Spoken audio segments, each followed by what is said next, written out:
I'm looking forward to it. I really am. It's interesting when you hear a lot of people, a lot of pundits at the moment saying, do you think this team is anywhere near as good as the Leicester team that actually won the title? From what I see from the outside looking in, I think this team's better. But that was I think it was a weaker league. This season's very much the same, and it's up for grabs. Anybody could win the Premier League, but they do play wonderful football. And they're one of the teams, when you hear something's on the telly, they're one of the teams, Mick, you always want to watch.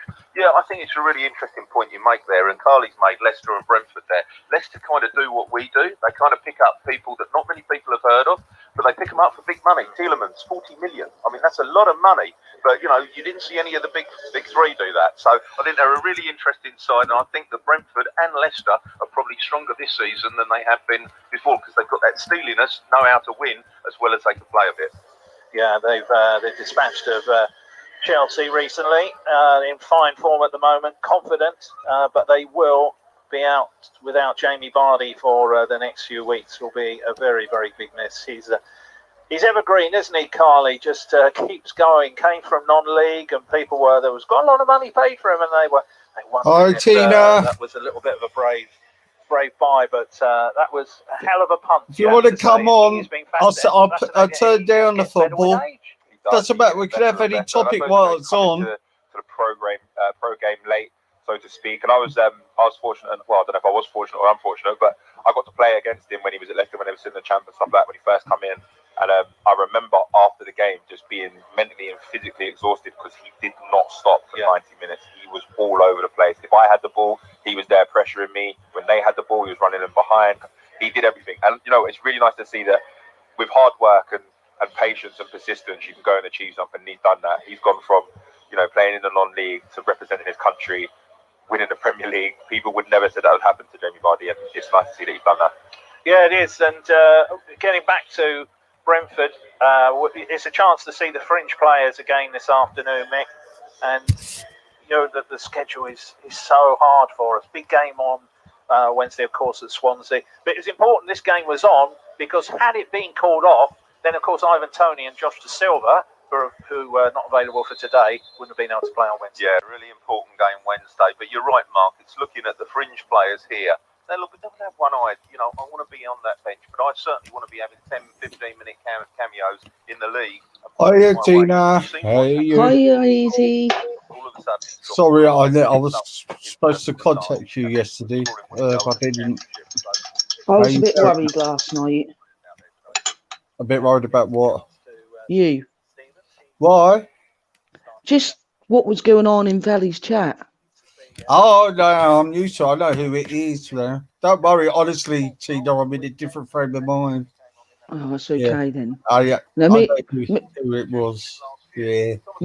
Me and Captain stayed on your chat I stayed till 4. I fell asleep. I was a bit drunk last night. I had a few drinks. Just want to make sure you was all right, because I wasn't impressed with... I didn't see you. I come on, no one was about, and I was like, you all got to be somewhere. Where are you? I checked on there. Did you notice a certain person was in the chat winding things up? Yeah. Yeah. They're just wakers. It's not worrying me once. Why am I going to be worried about that? I know who it is, but fuck them. I'm sorry, but I think something like needs should be done with the police. Yeah. Oh, don't worry. Don't worry. They will be put on. I'm going to make sure these bastards are going to get what they deserve. They think they're clever now, but they're not. Yeah. But that's trolling, and then there's I mean, I thought that was vile, and people. I come into your chat, and there was quite a few people. There was 11 of us, and we were all chatting. I wouldn't repeat it. I went through Valley's stream to find the timestamp to tell people to go look, because I wouldn't put it. Yeah. I said, I'm not putting it because of respect. You'll have to go find it yourself. But I think it was disgusting. Yeah. Very. That your boy has done nothing. Your boy's not even aware of it, and not just you. There's other people's kids there bringing in things. It's disgusting. Exactly. But that person who keeps doing that, he done it under his own account and he left an IP address. So, Well, good. fuck him. Fuck him. I know what's what. And that's how they do it. I've been getting all these emails all the time. I told them to fuck off, you wakers. And you know what they called me? Just a cunt. Well, I know who that is. So they're getting angry because I'm not responding to it. Well, good. Didn't respond. I was just, like I said, I was just a bit, worried because you didn't come on. And I know you were just. No, I just fell asleep, mate. Yeah. Honestly, Wow. I'm not coming on this much because I'm trying to stay away from it. Yeah. Yeah, I agree. And I'm trying to do a positive thing. And I am going to do knowledge or feel things, I disagree with what Goofy said. I don't want this channel to be trying to look. People are.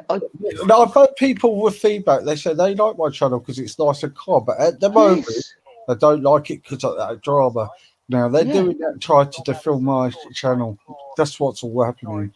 But there is. I like it on here easy because it is easy. It's you can come on here. We can talk about general, day-to-day things, or if someone come on and talk about a deeper subject, it's nice. It's not nice when people come on and start screaming horrible things at you and that. I mean, there's no need for it. We're going to get that time to go with certain subjects. Now, the Need Colours thing that just happened. That wasn't prepared. That was just happened. And me personally, a lot of people said that turned out as a good stream because I think even bad streams are good, easy, because it gives the audience, a wider, look at things. But I don't personally like it when people are personally attacked, like when they start bringing you into it and personally saying things. I don't like, the thing with Rodney. I have been abused. I know how dangerous it can be. Yeah. And I just don't think that word should be thrown around. Well, maybe you should do a proper stream on that then. Well, easy. Right? I've just lost a friend, to suicide. Now,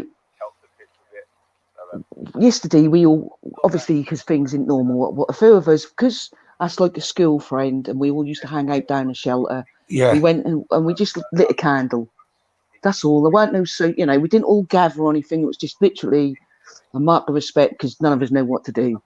Now he was a cheeky chappy. Everyone liked him, and you just don't know what's in people's heads or what's going to tip that person over. And I just think this place is quite dangerous, really. It is at the moment. There's been some vicious people, and I blame a lot of things on a lot of people. There's a lot in the background. I don't want to talk too much. No. You're cool. But I don't care on certain things. There's something that's underbelly, and they will get taken down. I will get taken down. It's taking a waiting game, It's all about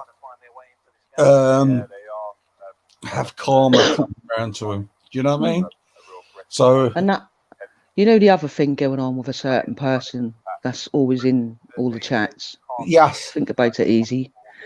Well, I think a certain person was right to say what they said and to say, keep off the panels.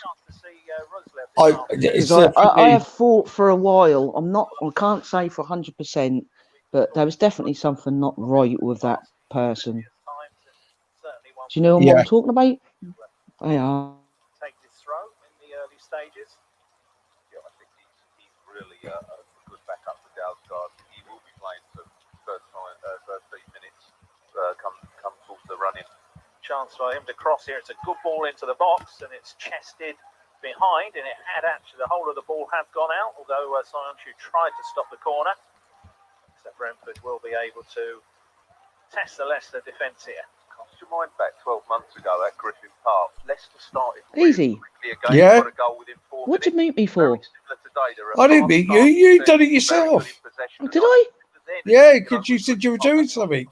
Oh no. Oh no. I just looked First 20 at the minutes. chat. Yeah. So What you they just are said. Yeah, you are. Yeah, that's right. Yeah. possession, fast start. So Big up, Rod. uh, Yeah, and I'll just keep you to it as well, Tina, because there's a lot of outrageous statements being made. Yes. Yes. Yes. Well, Yes. Sorry. You're right. Are they scored? Hey, B-side Hey! Brentford 1, Leicester 0. What? Are they playing Leicester? Yeah, we Oh, lost to come them. on. We Come lost on, to them. Brentford. We lost to them in the cup last season, and we had our B side. And our B side, we got our B side out today. Leicester have got a few. They're a good start. That Christ. Hi, Miss Archie. Hi, Rodney. Hi, Morpheus. Yes, I've had to nip it in the behind Tina. Well, I personally, obviously, when that was said on that person's stream, I sat and I thought about loads of things. Because I've got my own things, what I think anyway, what I've not obviously said. Yeah. And that's, you know, that is worrying. All the head fucks are worrying. And, you know, you get a normal person. I didn't sign up for this. I just came on these streams because I was bored, to be honest. Yeah.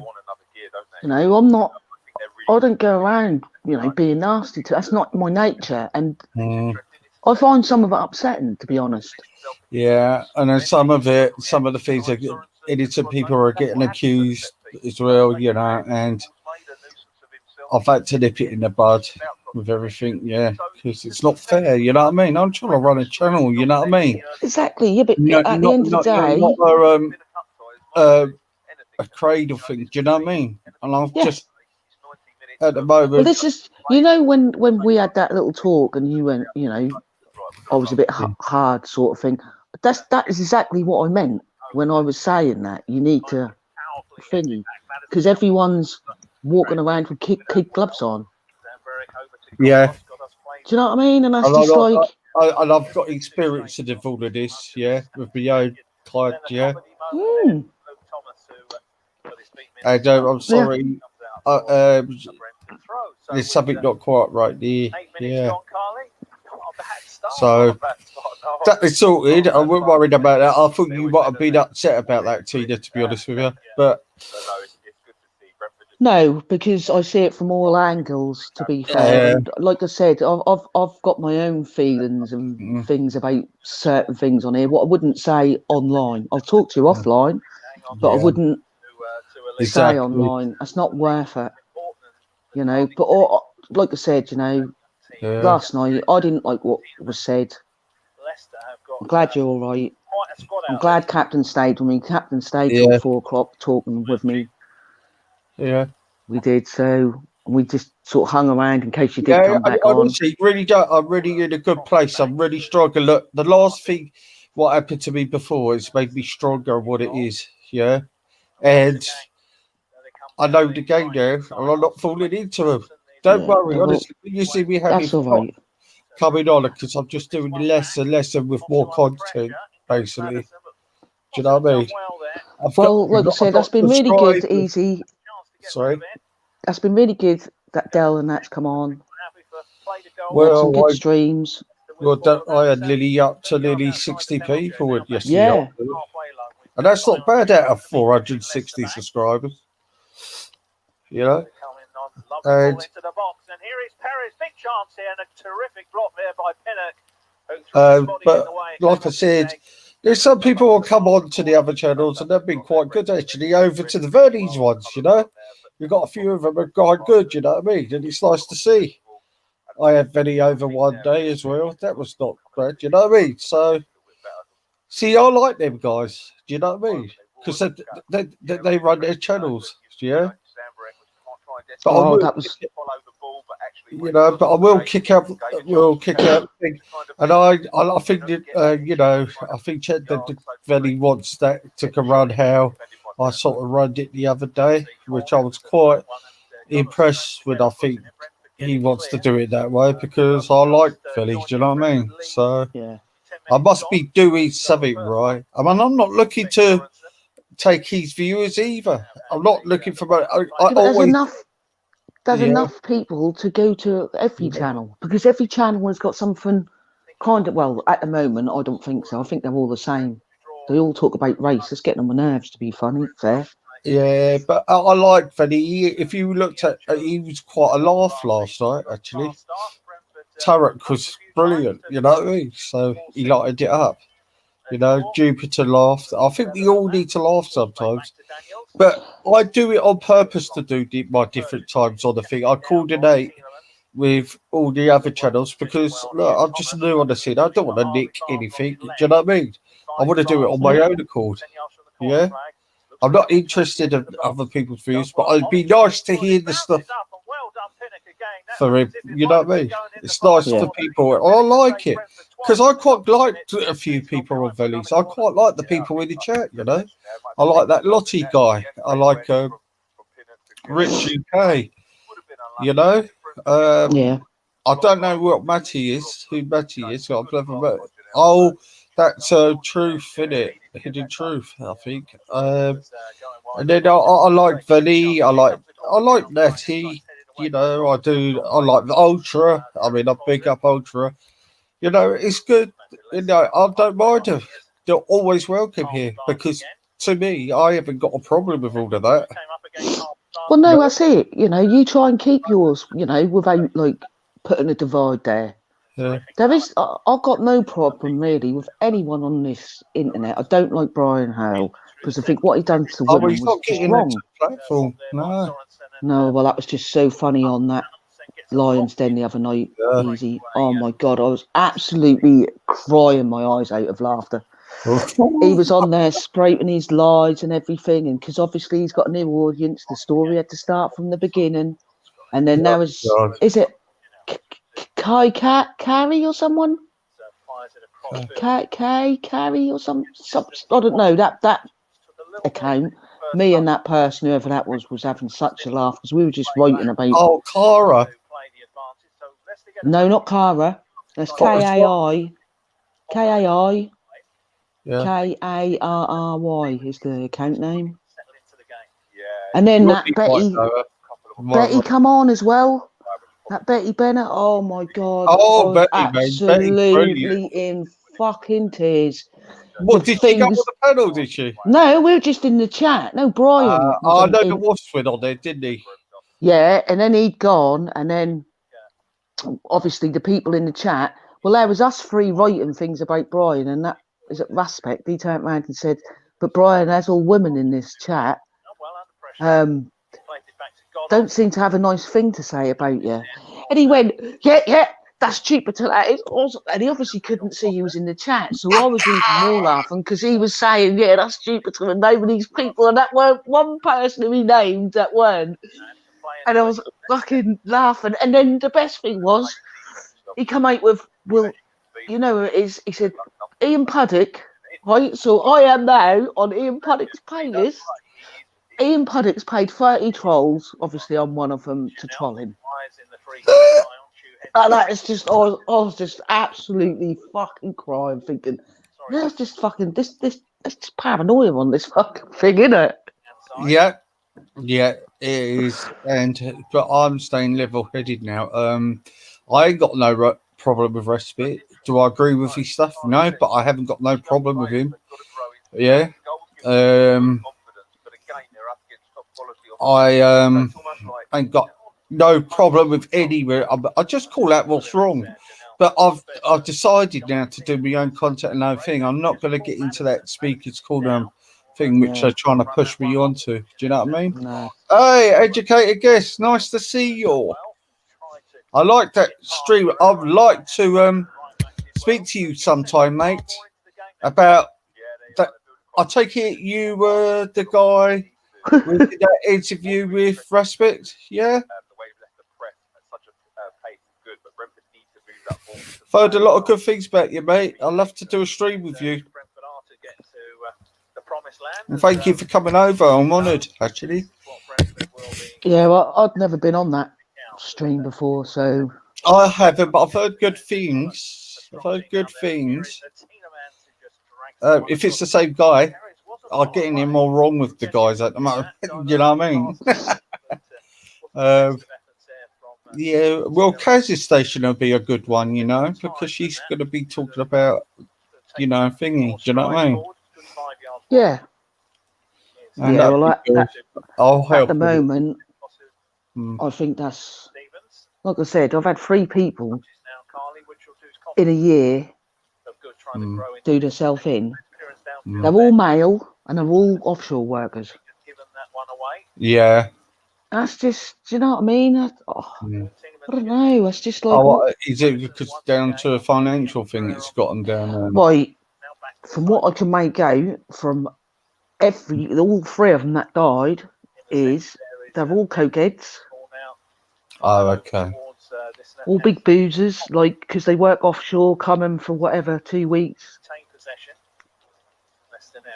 They missed their That's- work then, innit? I don't know, because I thought offshore workers were still going off. Is it because they come in and like spend 2 weeks on the piss? Oh, Well, no, my brother was the same. Do you mean offshore by fishermen? Do you mean? No, rigs. Oh, The rigs. Yeah, most probably is because they do drink other benders with them, don't they, when they're off? Yeah. Yeah. That just seemed, like I said, so he just left a thing saying he couldn't take it no more. Yeah. Sorry, and he couldn't take it no more. And that was the only way he felt that he could. Rich, it's the wrong Afghan, mate. That's Afghan 2. Afghan, you got to put a 2 beside you because something big happened this week and you don't want to be accused for it. Yeah.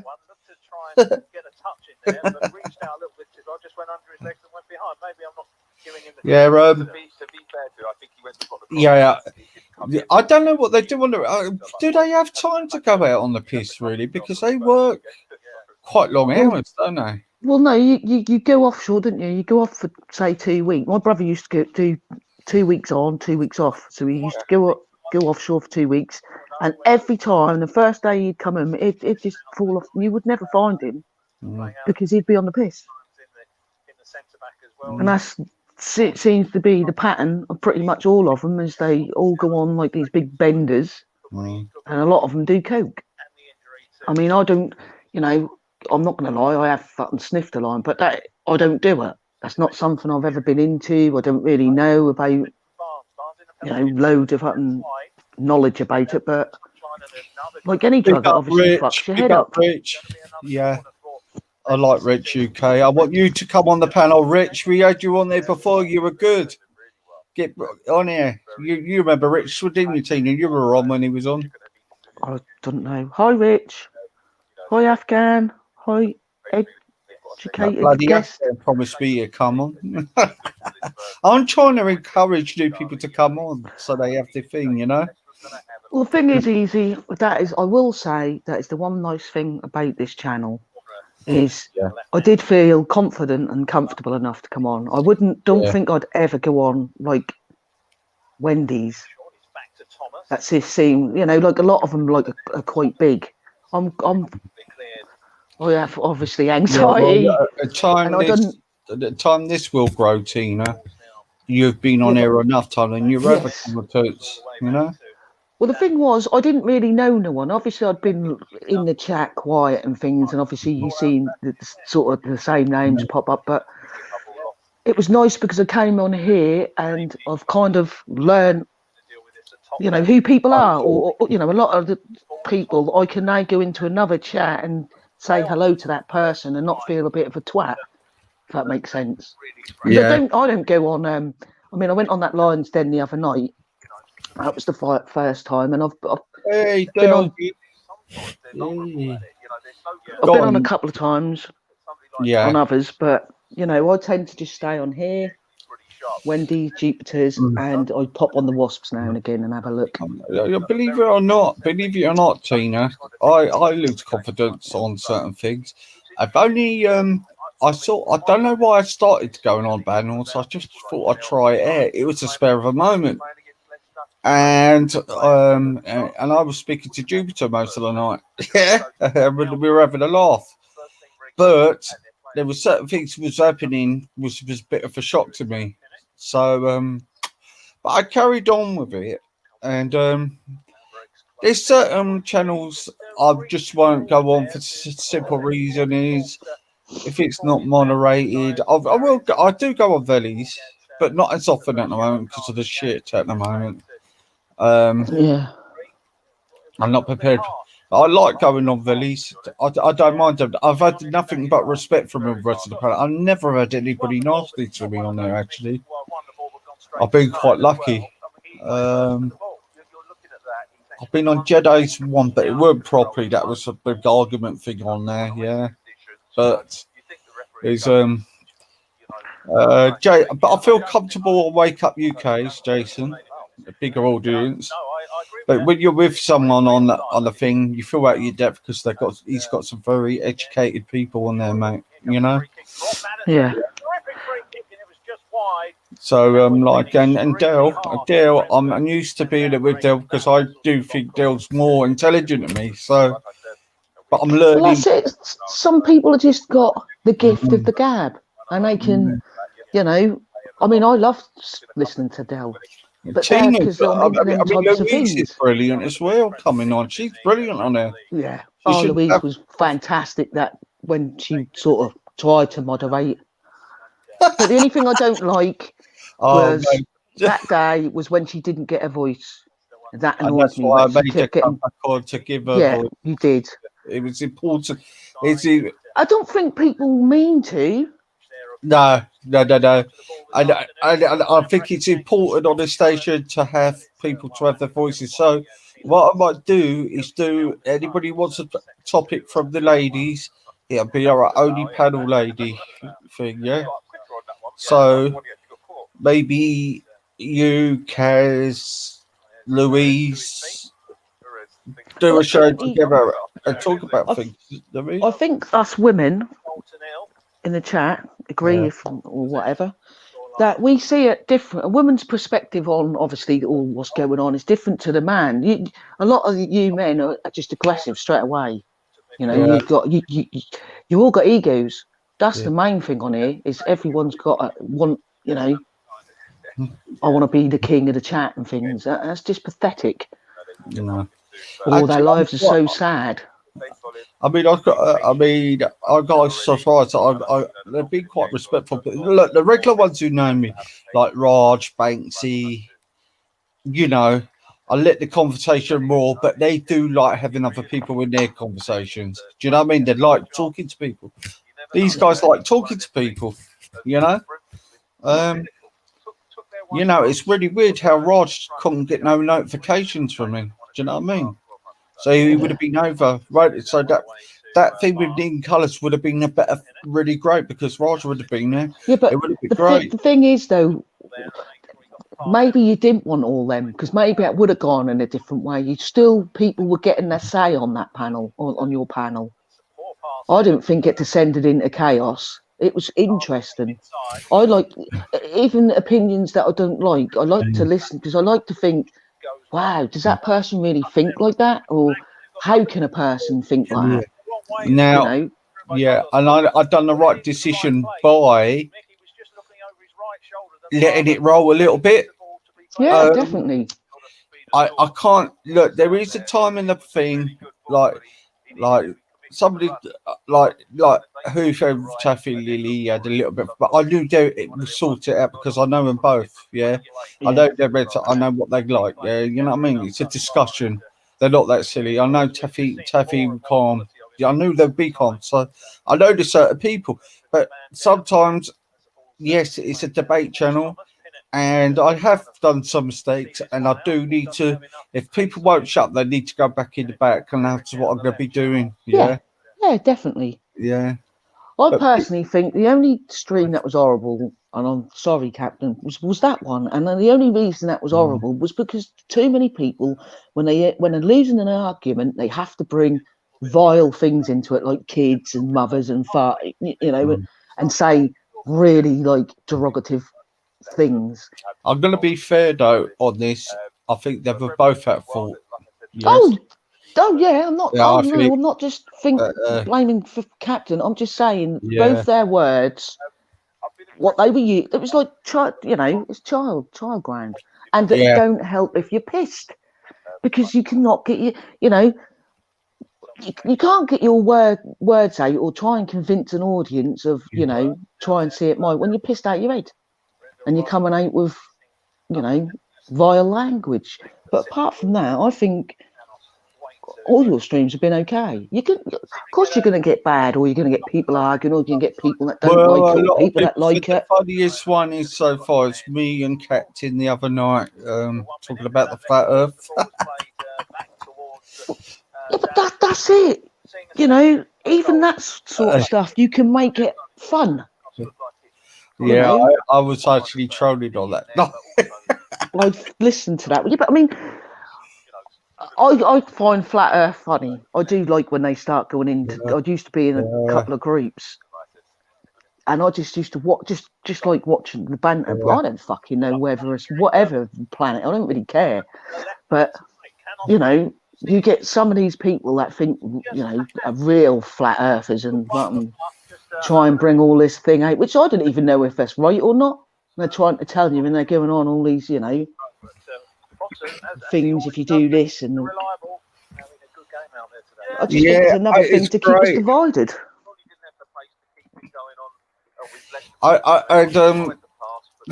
With the flat earth with Captain, I just said to him, what shapes the world? And he went round. I said, well, how can you have a flat earth then? He just fell into it, man. It was a classic easy thing, man. But I had some newcomers on it, and they were laughing their heads off, the newcomers. Yeah. Well, see, I mean, not everybody wants to, Yeah. listen to like heavy stuff. That's nice when you have a bit of a laugh. Yeah. Yeah, but there will be some hard-hitting topics coming out I'm going to be doing. But yeah, but that's what I'm saying. If you have a balance, yeah, that's surely that's got to be. And at the moment, there isn't a balance. It's all about race and colour. You go on things. Do you know what? Velly did try to change it all, didn't he? Do you know? He made it into a bit of a laughter thing, didn't he? Which was important. But at the moment, I don't think it's the channels actually. It's other people doing these sort of things, do you know? And it's drawing them into these conversations. Do you know what I mean? Well, maybe that's because they're like Speaker's Corner. Yeah. I don't know, because I'm, like I say, I'm new to all this really, so I mean, look, if something really comes up what really pisses me off with all of this. Yeah, just email me easy. If Yeah. you're fucking pissed off. Yeah. Well, no, what I do is I will highlight, but do it not where it's a bitch fest. And they're going to say this has got to stop and all that. Do you know what I mean? But well, you had some people worried in your chat last night. Is all I can say is you have got a few of us that do care. I know we can only care in the sense of the internet, but there was Ed, Morpheus, Captain, me, Afghan, all the ones that are here now. Yeah, because I've written this before. But honestly, actually, I'm in a good place. Actually, Tina, I'll tell you if I would email you if I would. Yeah. Well, like I said, you're obviously used to it. Me and Captain and things, and Louise is probably know what this is like more than me now. But I was shocked that the level that some people what they will say about another person. I'm not, mate. Fair. And that was just like I was scrolling through the chat because like I said, I'd been looking to see where you all were. You didn't write no more, and I thought he's going to go live, and you didn't. No, because I'm not to react to it because I know it's bollocks. Yeah. And I was then obviously thinking, oh no, I hope you're not upset. Because like I said, to me, I found them comments vile, easy. I'm sorry, I really Yeah. did. And Yeah. I wouldn't even put it in your chat. That's how disgusted I was. Yeah. I told people to go look for themselves because I didn't want to repeat it.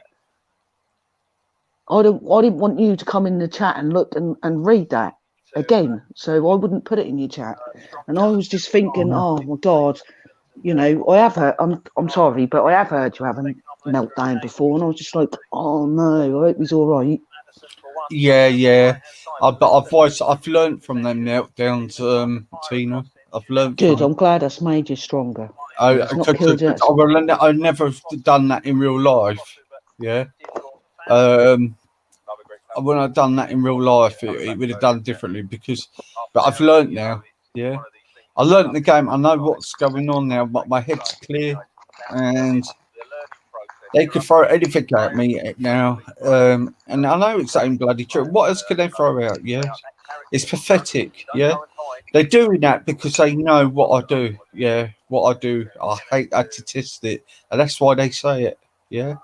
So you've got to rethink when people say these stuff now. Yeah. What tendencies have they got to think about to do that? Do you know what I mean? Mm. That's how I put it onto them. That's how I put it. People do that. They must have tendencies towards children. That's how I see. Because Well, when they get caught, they go on a sex offender for doing all well, of this. this was the thing. Them things what were written last night. Yeah. That is what I instantly thought is whoever's writing this is a fucking pedo and sick cunt themselves. Sorry about my language. Yeah, that was my instant thinking because normal people wouldn't write that. Yeah. I'm sorry, but these people are fucking deranged. Why Yeah. would you write shit like that? Yeah. And that annoyed me because I am a kid what was fucked up with that sort of stuff. Yeah. You know. And maybe we should do a whole show on it together later on in Tina. If you fancy it, to spread the light, it's get through to these sick people. Well, I just think that word is just thrown about too much, right? That leaves that sexual abuse, paedophiles, and all that do leave a lifetime of shit for the victim. Simple as. And it don't matter if the victim is trying to. I'm not a victim. I don't hate that word. I'm a survivor. You're a survivor. No, you're not a victim. And everything that was ever chucked at me, I've got through. Do you know what I mean? And that's just like. Quite right, Tina. You're a survivor. Yes. Do you know what I mean? Like people just easily throw that word about, or this person's that and that. And you know, and for the real people, because this is an important conversation. Let me turn down the audio. Hang on. For the people that's left behind and have to, you know, read things about people being falsely, you know, called a paedophile and think that's sick. All right, I went through years of abuse, and maybe I mean I'm stronger because of it. Depression's always been with me since 11 years old. Of course. But it also, the flip side of it is, it does leave you kind of damaged. I've got major trust issues. You know, and I personally think they're not through my fault because I look at it as protecting me now. No, Tina, it's not through your. It's not through. You know what I mean? It's like I'm this person now because all I've ever known since the age of 11 is to protect myself. I've wanted to kill myself and things as like a 12-year-old, 13-year-old. I had no support I had obviously 3 brothers and a sister. None of them supported me. And like I said, it leaves you with, you know, major trust issues, but it also leaves you, I mean, I'd like to think I'm a strong person. I can probably go through a lot more than another person. Like this lockdown, I'm used to being on my own. My life's not really changed, to be honest. So everyone else that's like a social person, go out to pubs, clubs and all that. Yeah, but me personally, I think it takes an extra kind of person to survive what you've been through. Because do you know what? I don't think if that happened to me, I don't think I could handle it. You know. Well, you see, this thing about like the marriage to 9-year-olds. Can I say something was quite crude and rude, but I need to get it out there. Obviously, being a child, how can I say that? I'm trying to think of it. A willy to a child, an adult willy, is a fucking scary thing to a child. Do you know what I mean? And you got people just like you're a fucking paedophile, you're a fucking paedophile, and that's just like you're just so sick because, like I said to you, you know, it is scary, and they're going on about marrying a night. I didn't even know what a fucking willy was, and I was 11. I didn't know nothing really about sexual things, and that's saying that's okay, and that's just like that turns my guts because I was a survivor of, you know, child abuse.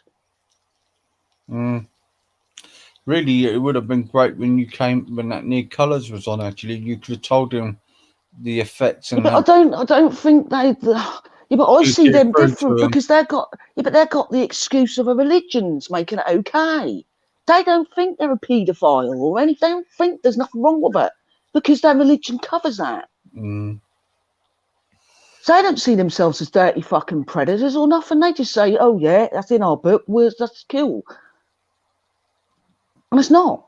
Whatever fucking religion you are, and that's what pissed me off. And let's not make it about religion because it's wrong in whatever colour you are, whatever fucking thing you are. It makes no difference. If you're into kids, you're a fucking predator and you fuck the kid's life up. And there's too many people on these streams that go around thinking that's all right to have, you know, to marry kids or to throw the word around that certain people are paedophiles, and it's not. That's sick. And you know, you get these same people that troll and that. I bet you they'd be the ones that sat there and they, you know, you hear the sad story and that, and they'd be sitting there going, "That's fucking wrong," and that. But they don't mind throwing the fucking word about just to get fucking kudos. Yeah, I get you, and that's what I tried to say to the other day with the other guy. I said, "Imagine what it does to that young child." Yeah. Exactly. You know, I mean, mine's kind of different because I had kind of Stockholm syndrome. I don't really want to go into it loads because the more I talk, the more I'd say, but I've not talked a lot, Easy, and I've waited like 3 years for therapy and I'm still not going to get it because of COVID. So, and I don't want to come on here and start fucking breaking down or crying, so I have to. I can't. You know what I mean? I have to build myself up because I don't want to, obviously, you know, make my life hard. You know, I don't want to get upset. But I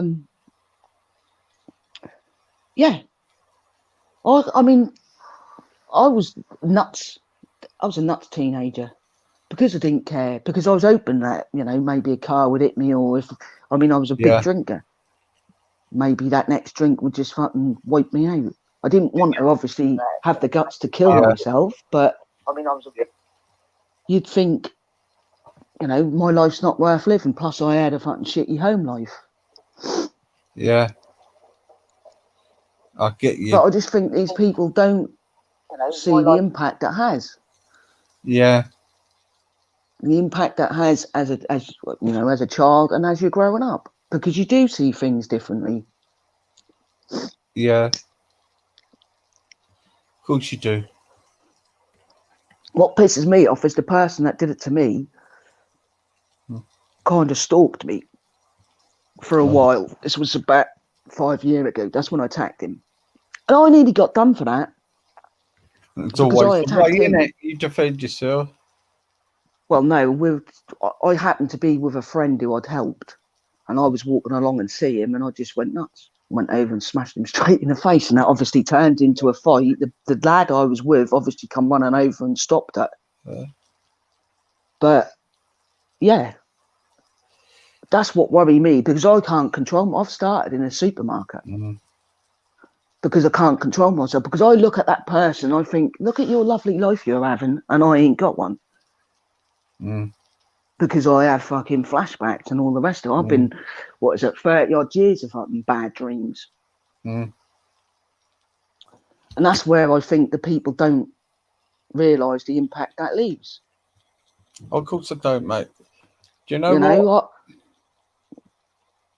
What? Do you know what? That's what the problem is. Do you know what I mean?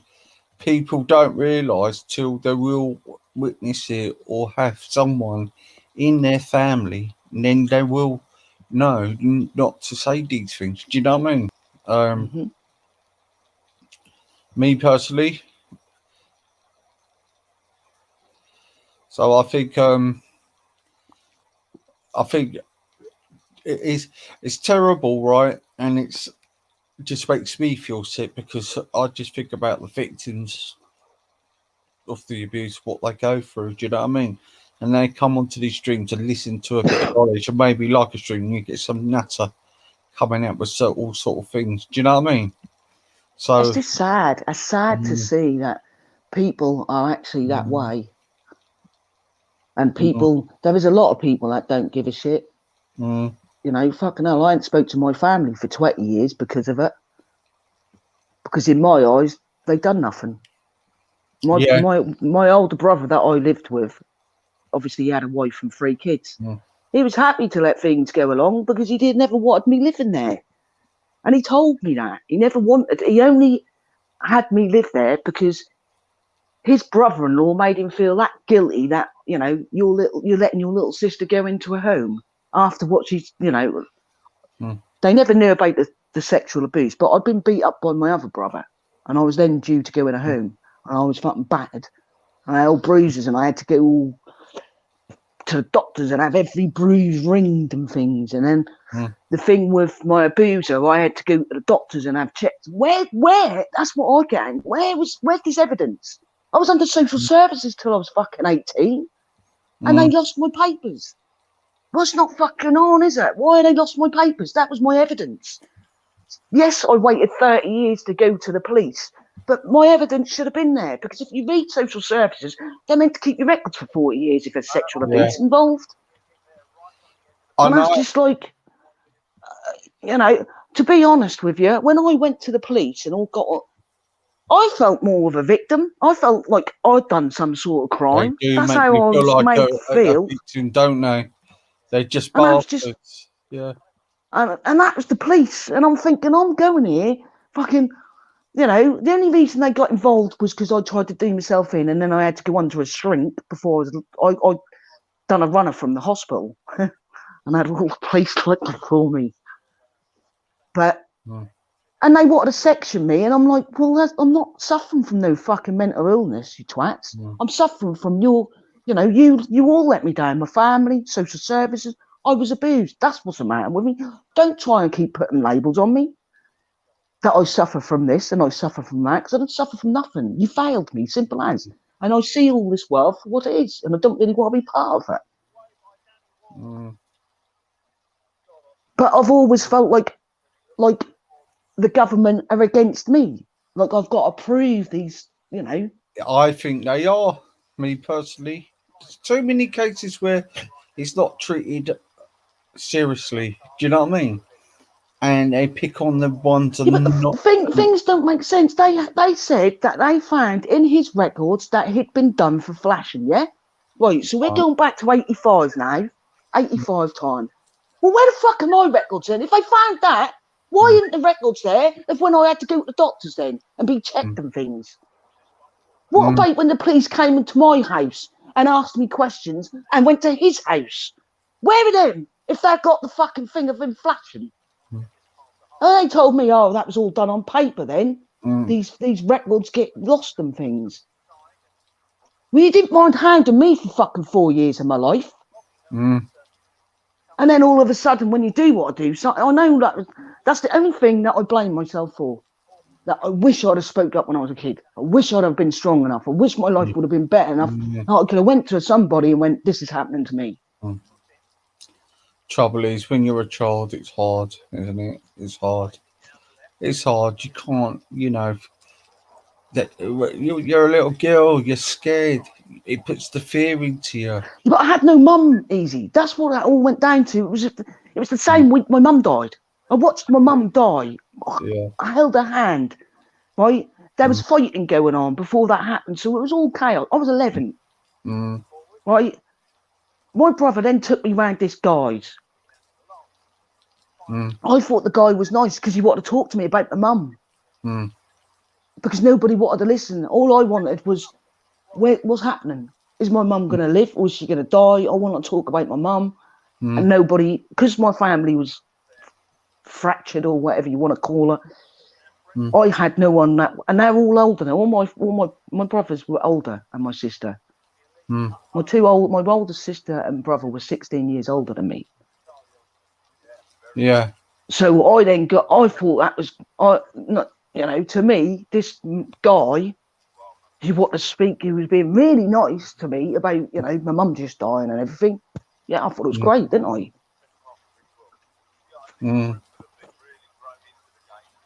And that was the road to fucking my life changing, and it did it. That's why I said my life changed within a week.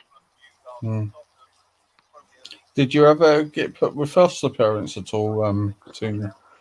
No, I lived with my sister first, and I lived with her. My mum died in the May. I lived with my sister from May till January. She fucked off and got married, but left me with the brother that beat us up. And she said to me, why did you leave me with a brother that beat mum up, beat you up, beat my other brother up, and beat me up? But you were happy to leave me all on my own at fucking 12 years old with my brother that beat the shit out of us. Now, I can't, honestly, the year I had living with him, when I say people don't know what it's like to be hungry, he never, honestly, I never got fed. I got battered. And things like when I had to go to a fucking psychologist and things and chat, and I told them a story and I said, I remember my brother fucking kicking off because I'd left a cup on the side. I said, and I remember running upstairs, running into my bedroom thinking, where can I go? And I got in between the window and the bed. A big mistake. And I'm telling this psychiatrist this. I'm fucking saying, like, I got in, stupid of me. I'm really stupid because I got in this little gap. I said, and obviously couldn't get out, and he just stood there booting me. And she's going, what, you're blaming yourself? I went, well, yeah, because I knew better. I knew what it was like, and you knew not to go into a fucking somewhere where you can't get out of. And I did that thing, and she's going, you shouldn't be thinking like that. I said, but you did, because everything was about protecting myself. When I lived with my brother, that brother, and no wonder I was an alcoholic, because we just used to drink every night anyway. God, it's awful story. My abuser, I used to fucking get bottles of whiskey off him, and I was 12.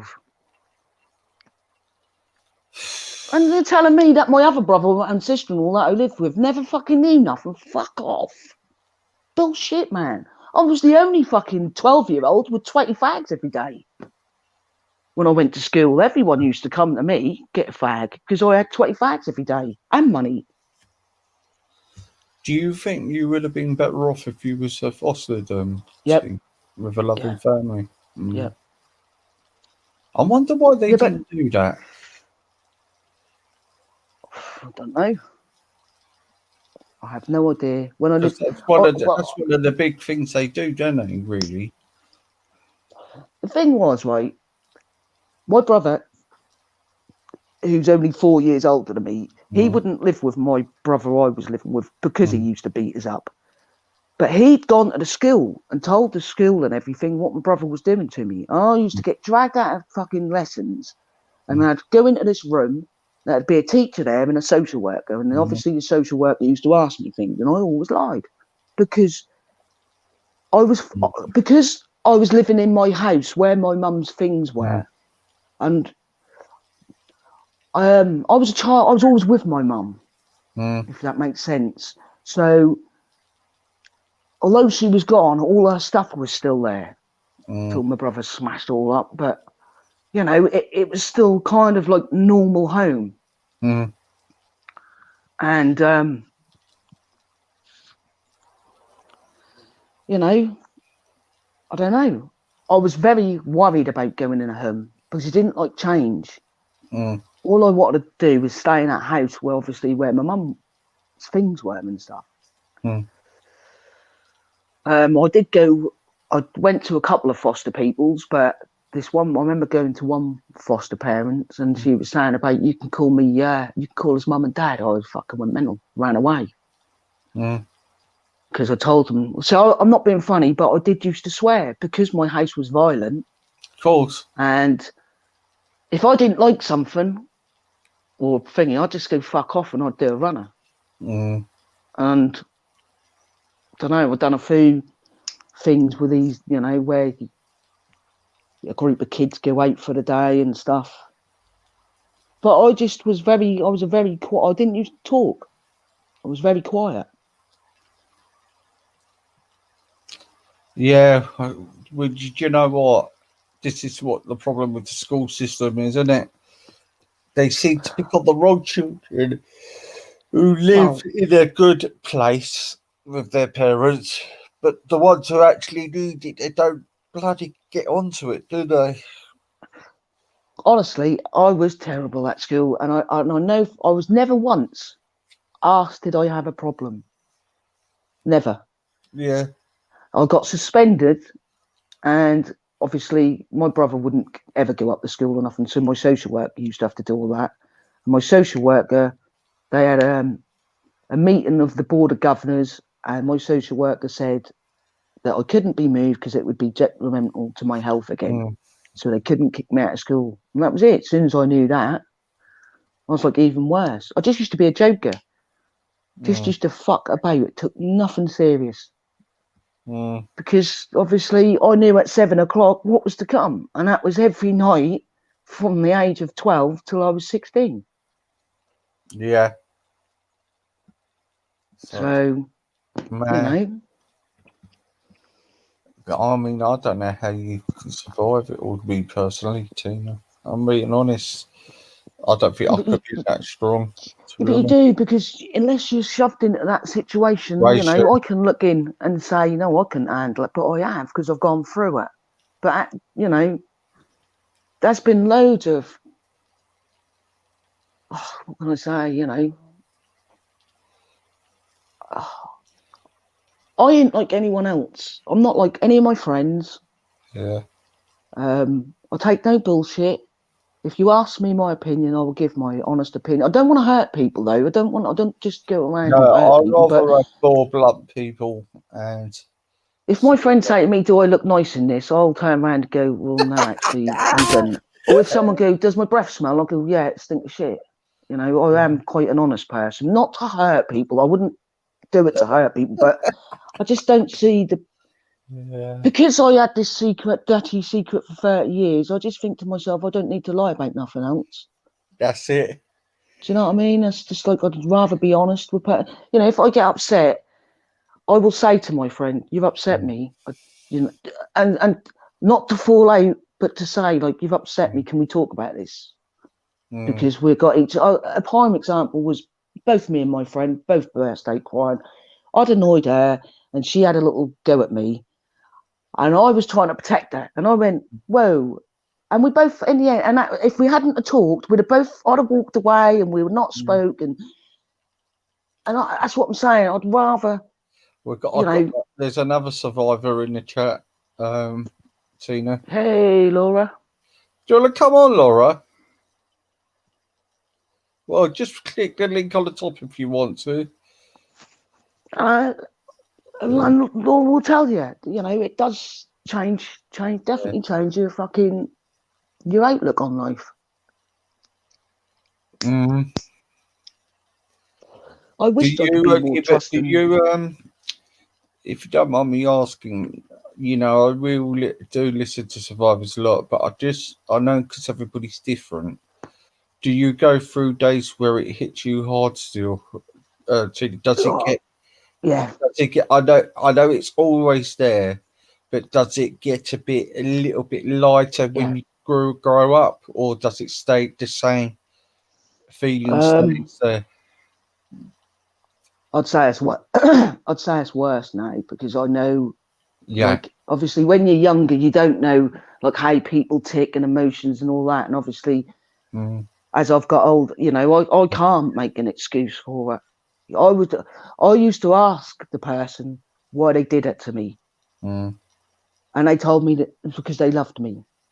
Well, a 26-year-old and an 11-year-old, I'm sorry, but I had nothing to offer anybody. I was a child, you know. I didn't love Is he anybody still apart from walking my around now, this guy? Yeah.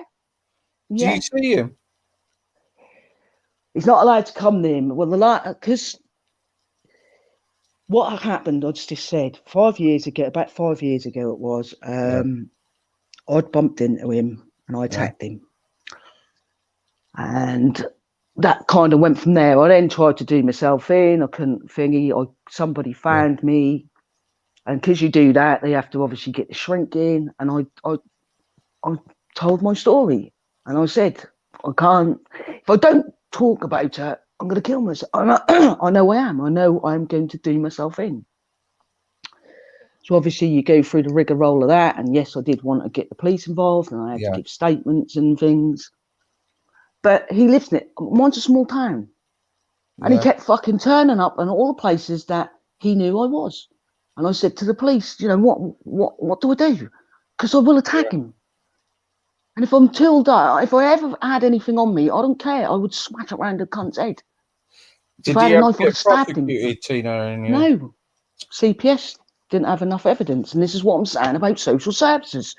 Then why did my social services papers get destroyed?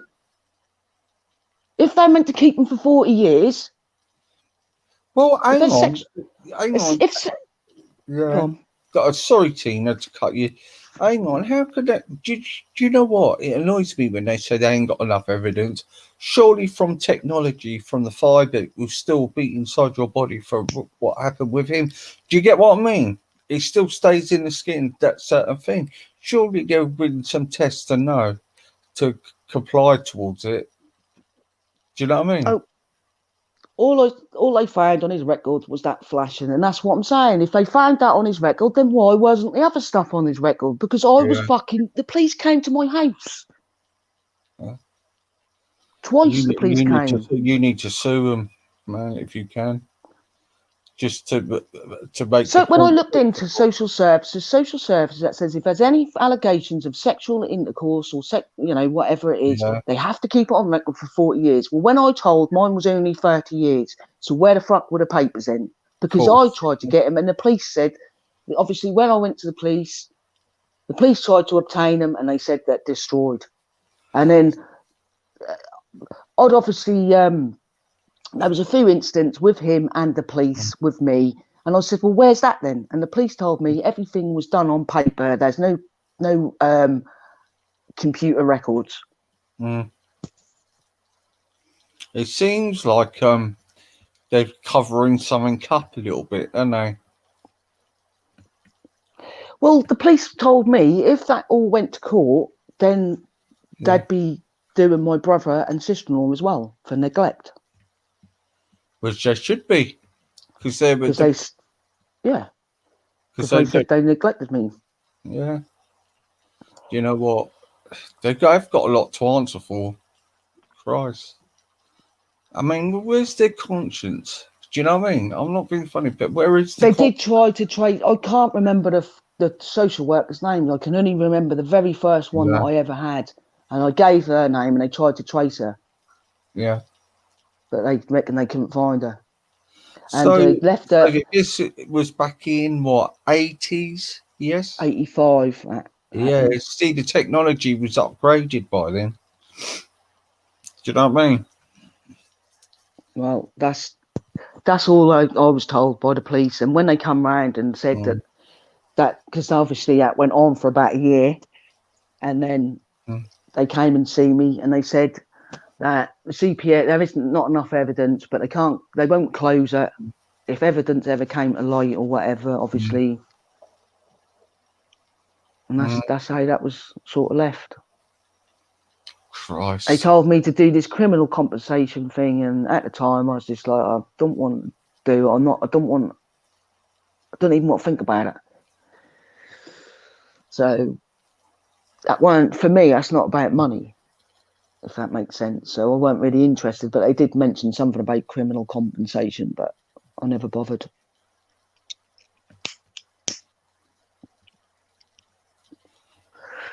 So, you know. Do you know what? I mean, it's amazing how you got through this, because do you know what? You're not getting no help. You're you've just been violated for so many reasons and so many ways. It's just unbelievable, this fucking country. Do you know what I mean? We just I was mentally, physically, sexually abused by the age of fucking all before my 12th birthday and orphaned. You know, and that's when I went for this therapy thing. Laura might know, EDMR. I think that's made me worse because my traumas are all multiple.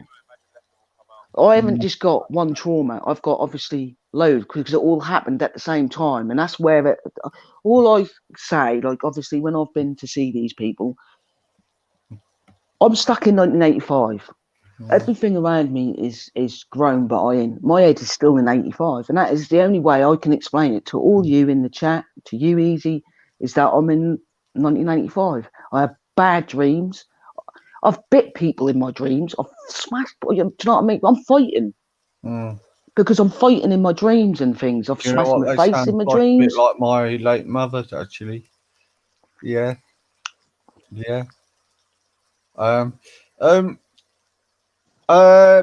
Mods, if you see anybody trolling and being stupid like that, Brian the Herbert, can you please act quickly and just kick them out, please? Because it's a sensitive subject, this. Please. Oh, let them fucking say what they like, Easy. Fuck them. Don't hurt me. I've been fucking lived through it, mate. No, yeah, but I don't want to see it. Because I know what you mean, but don't. Bastards. Yes. Oh, wait, Bella Bean. Laura, try and come on, Laura. Have you been in touch with each other at all? You and Laura, Tina? No, I spoke to her the other day. I was subbed to a channel now. Yeah.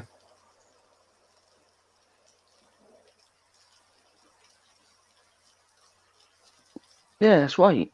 See, and all this thing with masks, and this is what annoys me. This is why I feel even more victimised at the moment, because I don't want to wear a mask. It don't bring back nice things, and don't get me wrong, I don't get triggered all the time, but I have got an issue with crowds. Now that's, well before COVID ever happened. So I don't like being amongst crowded people anyway. And shopping is not a very good thing for me. And now all this thing with a mask, that's just a nightmare, because I don't like my. When you have a hand across your fucking mouth. Can you speak to your doctor about this? So you could just. The doctors are not issuing. The doctor said they're not issuing no letters or anything to go onto the internet and just do what the government website says. Well, that's wrong, because you've got. I don't want the lanyard, right? Because that's no different to a Jew star. I don't want people looking at me and going, "Oh, that person's got a fucking hidden disability." Oh, look. That's why I kicked off in the shop the other day, because I know she's got it in for me, and I told her I'm taking it. I want a name, and I'm taking it further, because they got no right to ask you. I don't. Oh yeah, I don't like things across my mouth, because it reminds me of things that happened to me when I was younger. Yeah.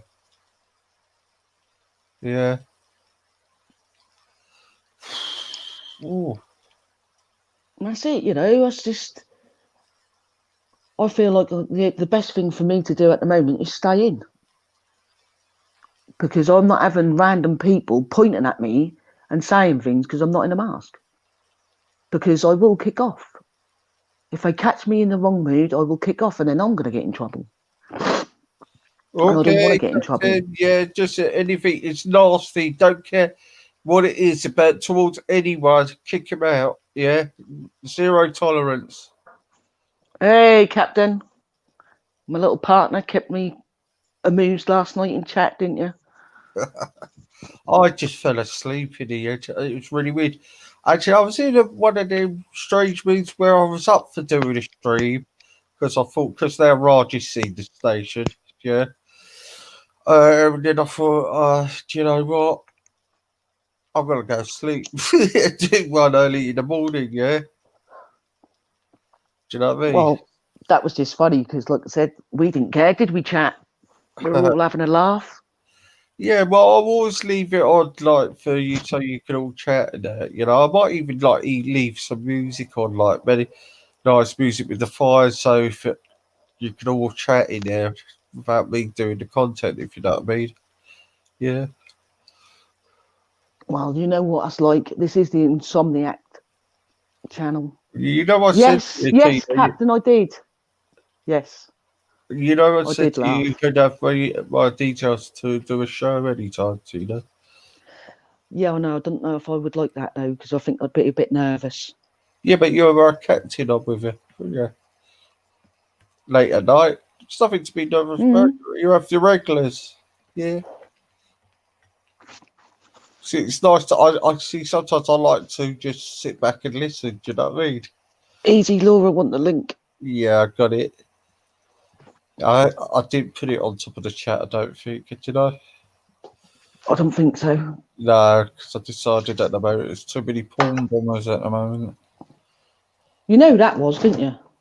God, Simon said, didn't he? what?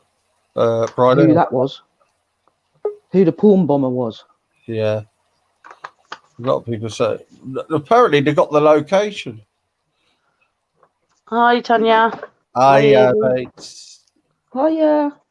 I was just relating to you so much there. I was just like, especially about the mask and having stuff creep into your day-to-day life. I mean, when you go out, do you wear a mask? No. No. Excuse me, lady. Definitely I'm not. just going to the loo. Okay. Does anybody ever hassle you, darling? Only one shop, my local shop, have hassled me. Apart from that, I've had no one stop me or nothing. Yeah, like you said, you don't have to show anybody any evidence of your medical history, and if they persist in doing it, just record them and sue them, darling. Yeah. Sue them because it's absolutely horrendous. I don't really know your whole story. A friend of mine. Yeah. Hello. So Laura was speaking. I couldn't. My internet cut out. Go on, Laura. I was just saying, like, I don't know your whole story, Tina.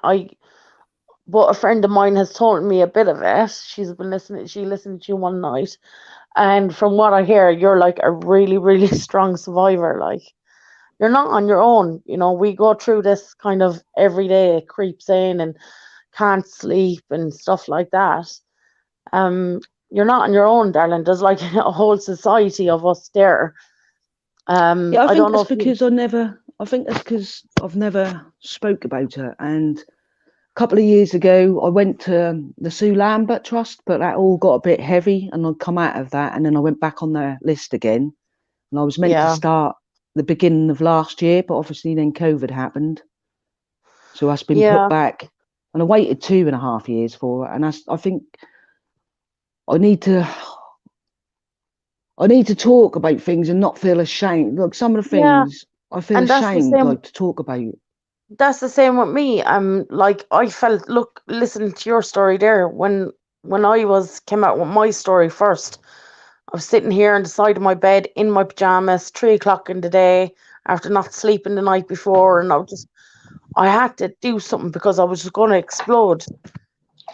So I came out and I said my story, and there was kind of no going back from there. I didn't just tell one person, I told everybody.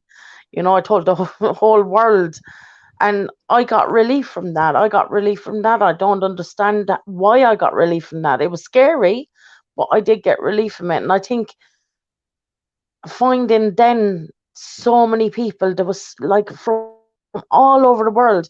You know, a lot of people don't know on Facebook the stuff that I do, but I mean, I talk to people from all over the world, and it's all a similar story. We are so united, and you don't even know. And stuff that I found really good is the American groups. So at night time when I can't sleep, and you know what it's like when you spend 2 or 3 Yeah. days awake because you're afraid to go sleep. What you know, the American groups are brilliant because they're awake at night time, and the Australian groups are really good as well. So there's lots of groups. I mean, add me on Facebook, and I can put you into, tag you into groups. They're amazing, amazing people, and it's all the same stories. It's all the same feelings. No one will judge you. No one, no one will judge you for what Yeah, you've been I through. met And one, some of them as well. I yeah, don't just know. wanting to speak about it. I mean, why should we stay silent? Why should we, hurt ourselves? Like, I'm sure you have, hurt Yeah. yourself instead Yeah. of hurting other people, like the people who deserve to be hurt. Yeah. And that seems to be a thing that's going on all the time, like where survivors hurt themselves. They keep silent and they hurt themselves. Like me, out of my depression, I've ate and ate and ate and ate out of my See, depression. I'm the other way. I'm really skinny. Yeah. I don't eat. I should eat more. Like my family members, one of my family members doesn't eat, and she works literally on her nerves. Like, you can't even have a cup of tea in her house, and she have the tea gone out of your hand halfway through to wash the cup. Kind of a something thing, like, Yeah, I used to have But there, OCD. yeah, there's loads of people out there like us, love. There's a whole society, as I said. And the older we are, and the older we're talking about it, no one judges anybody, and there is support out there for you. You're not on your own, and that's for definite. Not on your own. I'm not on my own. I've met the most amazing people since I told my story. Like everybody here, I wouldn't know nobody here unless I spoke out, I suppose. Well, I must admit, I mean, I never obviously even thought I'd get on a panel, and I never thought I'd get on a panel and talk about me, kind of thing, what's happened to me. So yeah, I guess that's getting easier. And that was a relief. That was a relief to finally tell. I mean, when obviously, like I said, I OD'd, and then I had to have the police involved anyway. Mm-hmm. And when I finally got those words out, it was a relief, because it was like a thing I'd hid for all them years. Mm-hmm. And I find it easier each time I do talk now. Yeah, I rushed through my story. I rushed through it because I don't want to feel it. Yeah. I could say my story in one breath because I don't want to feel like the actions of it. I don't want to feel it. So I just rush through it. I just go blah, blah, blah, blah, and then that's over. But, see, the thing is, what, like, I have a hard time with is, it was kind of my saviour as well, because of obviously what was going on at home. Mm-hmm. So that's where, like, my feelings were mixed, because I did have kind of sympathy for him, and I did believe like some of the things he was. I mean, there's no two ways about it. He'd done a real good job on my head, real good job. Yeah. Because I get it. I was so young, and because I had no family. He was my family, to be fair. Mm-hmm.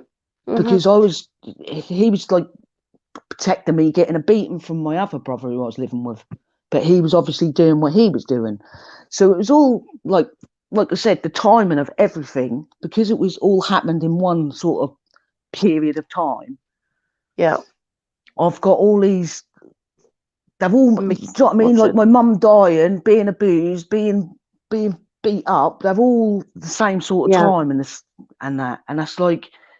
Have you done that EDMR therapy? No, I haven't. I mean, I haven't really done much therapy for what happened to me. I did want to go on the PTSD course, but because I obviously am taking my abuser to court, they wouldn't allow me to. So I have to wait for that. I have to wait until, my trial is over and done with, or anything, just to get that kind of support. But I found a lot of, like this year, like last year has been a year of putting the pieces together and knowing that it wasn't my fault. And like you said, with feeling sorry for your abuser, I felt sorry for, and I didn't even, because of where I grew up and who I grew up with, I didn't know that a paedophile was a man that, only up to last year, a man that abused all kind of children. I didn't know that. Well, up to a couple of years ago, I didn't know that, because we were conditioned to think when we were young that it was because I wasn't his. That's why he done it. So I was made think I was a woman almost as a child. It's because you're not his. You're not biologically linked to this man. So that's why he's done it to you. Even though he was a parent to me, from the age of 3, and I was conditioned, and it took me a long time to uncondition myself with religion, my views, and the whole lot. And it's only in the last year, and speaking to this lady who supports me every day. She's always there for me. She never judges me, no matter what I do, right or wrong. She talks to me, talks things over with me, and she's opened my eyes to so much. You need to find someone just like her. She's amazing. And she's done so much therapy with me. And even though, I don't know I'm doing therapy, she knows what she's doing, and it is actually therapy, and it does heal me. I've healed so much in the last year. I have, and it's all thanks to a beautiful lady who came out of nowhere, took my hand, helped me up off the floor, and literally said, everything's going to be okay. And that's the kind of people that I like having in my life. And these are the women who support survivors like us and say, you know what, girl, everything's going to be all right. And it is going to be okay. You found your voice. You don't need to stay quiet anymore. If you know this man is around children or where he is, you don't have to say his name. You just say there's an abuser on that street. Maybe some signs could go up and say, on this street there's someone who's a kidney fiddler. I don't know. But whatever about him, this is about you. You need to heal. You need to find some safe place to heal and some secure people to heal with, and don't isolate yourself, love. That's what I done for years. I isolated myself so much, I did. And I thought by eating and making myself big, no one would like me, no one would love me, everyone would stay away from me. And it's been absolutely the wrong thing to do. And now I'm on this massive journey of obviously it's going to take a couple of years to get my abuser into court. That's even if I do get him into court, I have no faith in the Irish law system whatsoever. I mean, at all. I mean, so I know you have no faith in the system over here. What did they do to you over here that, stopped him from being charged? They said there wasn't enough evidence. That's it. Because I waited 30 years. Yeah. Obviously, that was all down in social services papers. And when they went to get the social services papers, the police said that they'd been destroyed, that there was no record left. So where could you go from there? I mean, you obviously still want to fight your corner. You wouldn't be up talking about it otherwise. Maybe hold that was it. That was all what happened to me. Was I bumped into him, I attacked him, I smashed him in the face. The person I was with obviously stopped the fight. Yeah. A couple of days after that, I did an OD. I then obviously woke up in hospital. They then told me that I was then going to be sectioned, so I fucked off because I thought, I'm not going to be sectioned. I'm out of here. So I fucked off. I then had all the police fucking obviously looking for me. They found me because this person who I was helping, he offered to stay at my house so I didn't have to be sectioned. And then obviously I had to then go, the police, the shrinks, they all took me to the local hospital thing, loony bin. I was all these fucking shrinks and things, all assessing me. I was arguing with them because I was telling them that I am mental, that's their failings anyway, etc., etc. And I don't know how, but I then sort of blurted it out, and I said, "This is what's going on." So as soon as I said that, they then asked me if I wanted the police involved, and I said, "Yeah." The police came to the hospital. I then gave a statement, and obviously that was investigated. But obviously, what I said to them was about social services. When they got back to me, they said social services had lost the papers.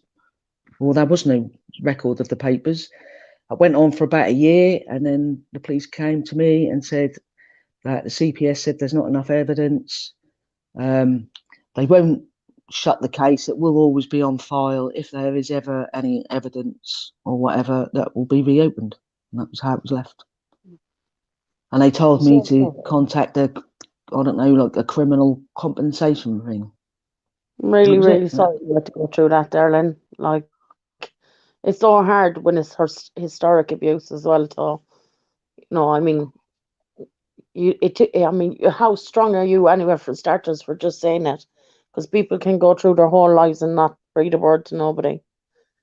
And I applaud yourself for that, because that was the start of your healing. That was the start of you releasing something inside you. Well, the thing was, obviously, I'd been going to I'd been getting psychology and things, but it was only because my mum died, and obviously there was neglect and physical abuse living with my brothers. So and I always held back on the sexual abuse because he was in my life. He was in my life for 26 years. And this is what people don't understand when I try and say, yeah, but he controlled my life. Things stopped when I was 19 years old, right? I just couldn't take it no more. Oh, no, love. And there was a fight. I just used to I can't even describe it. I'd just sit, I'd be in his car, and all of a sudden I'd just smash him in the face. Or I'd smash my hand, I used to smash all the car deck thing, I used to just punch it all the while, because I used to say to him, why are you doing this, or whatever, I knew what was then coming. And it's just the frustration of not being in control of your own life.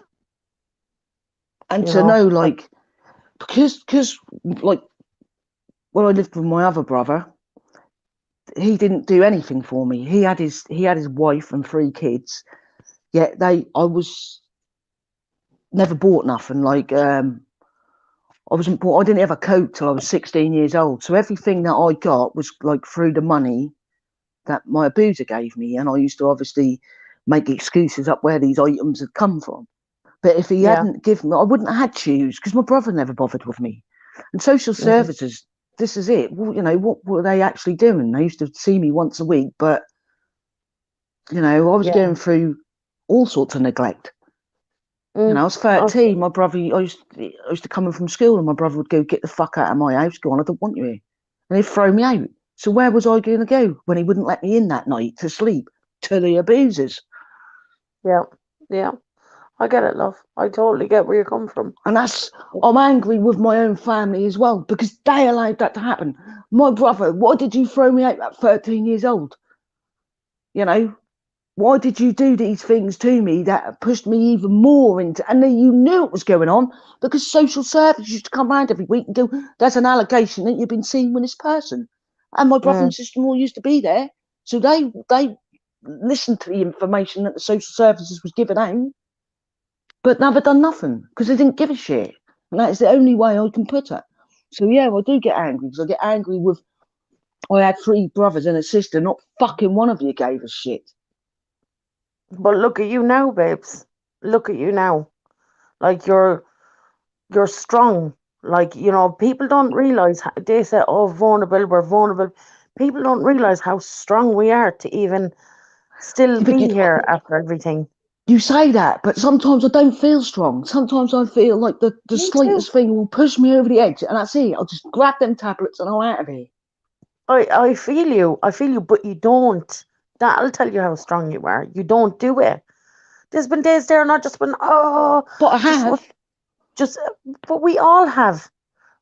Every survivor that I know has reached that point 2 or 3 times, but they want to live. They want to live because there's something else, darling, and you don't realize it. But you've got your mouth, right? You talking, your voice, your pain, your suffering can help somebody else. You know, and I can, and you can. All survivors can. By just standing up, you start that dominoes effect. By just talking about it, you start that dominoes effect. And I'm sure, I'm positive, I'm more than positive there's people inside the chat right now who have gone through the exact same thing. The exact same thing. Social services have left you down. They need to be held accountable for their actions as well. 1 second. Laura. 1 second, I'll be back to you. 1 second.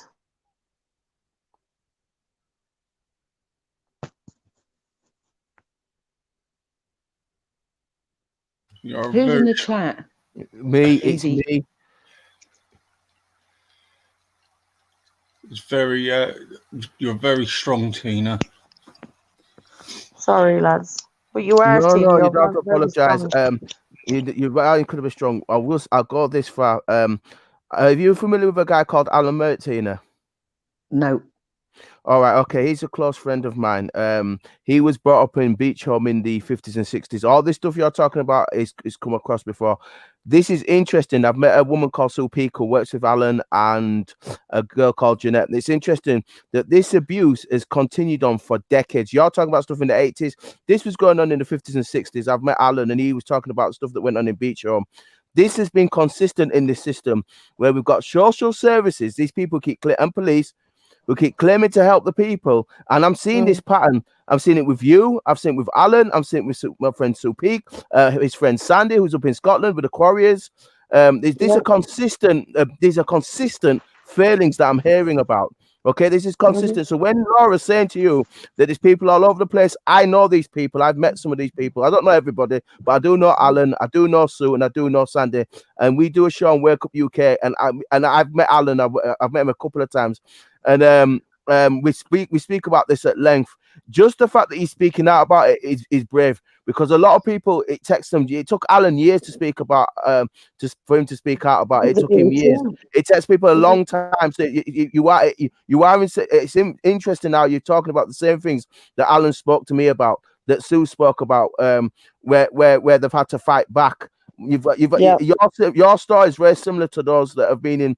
I mean, obviously, Alan was in. You was with family. The only difference, Alan is he was in the Beach Home, in the care home system. So I was in the care home system as well. I was in the care home system, and I was abused in the care home system. And when I spoke out about it, I was put into an adult's mental institution at the age of 11. Right, so you've been for the care home system as well. Yeah, Louise went with family, but the similarities, but the failings are consistent with this. Is what I've noticed. Yeah, Laura said definitely the same thing. Alan said the same thing. Sue said the same thing. Jeanette said the same thing to me. Sandy said, every time I speak to these people, the same thing is happening. Police fail and social services fail. They're the two commonalities with all your cases that I'm seeing with, whether it's been the 50s, 60s, 70s, or 80s. The same things are happening again and again and again. Social services losing files in most of these cases. Police are meant to investigate this stuff. They lose their files. The same thing's happening again and again and again. That's what I'm seeing with all this.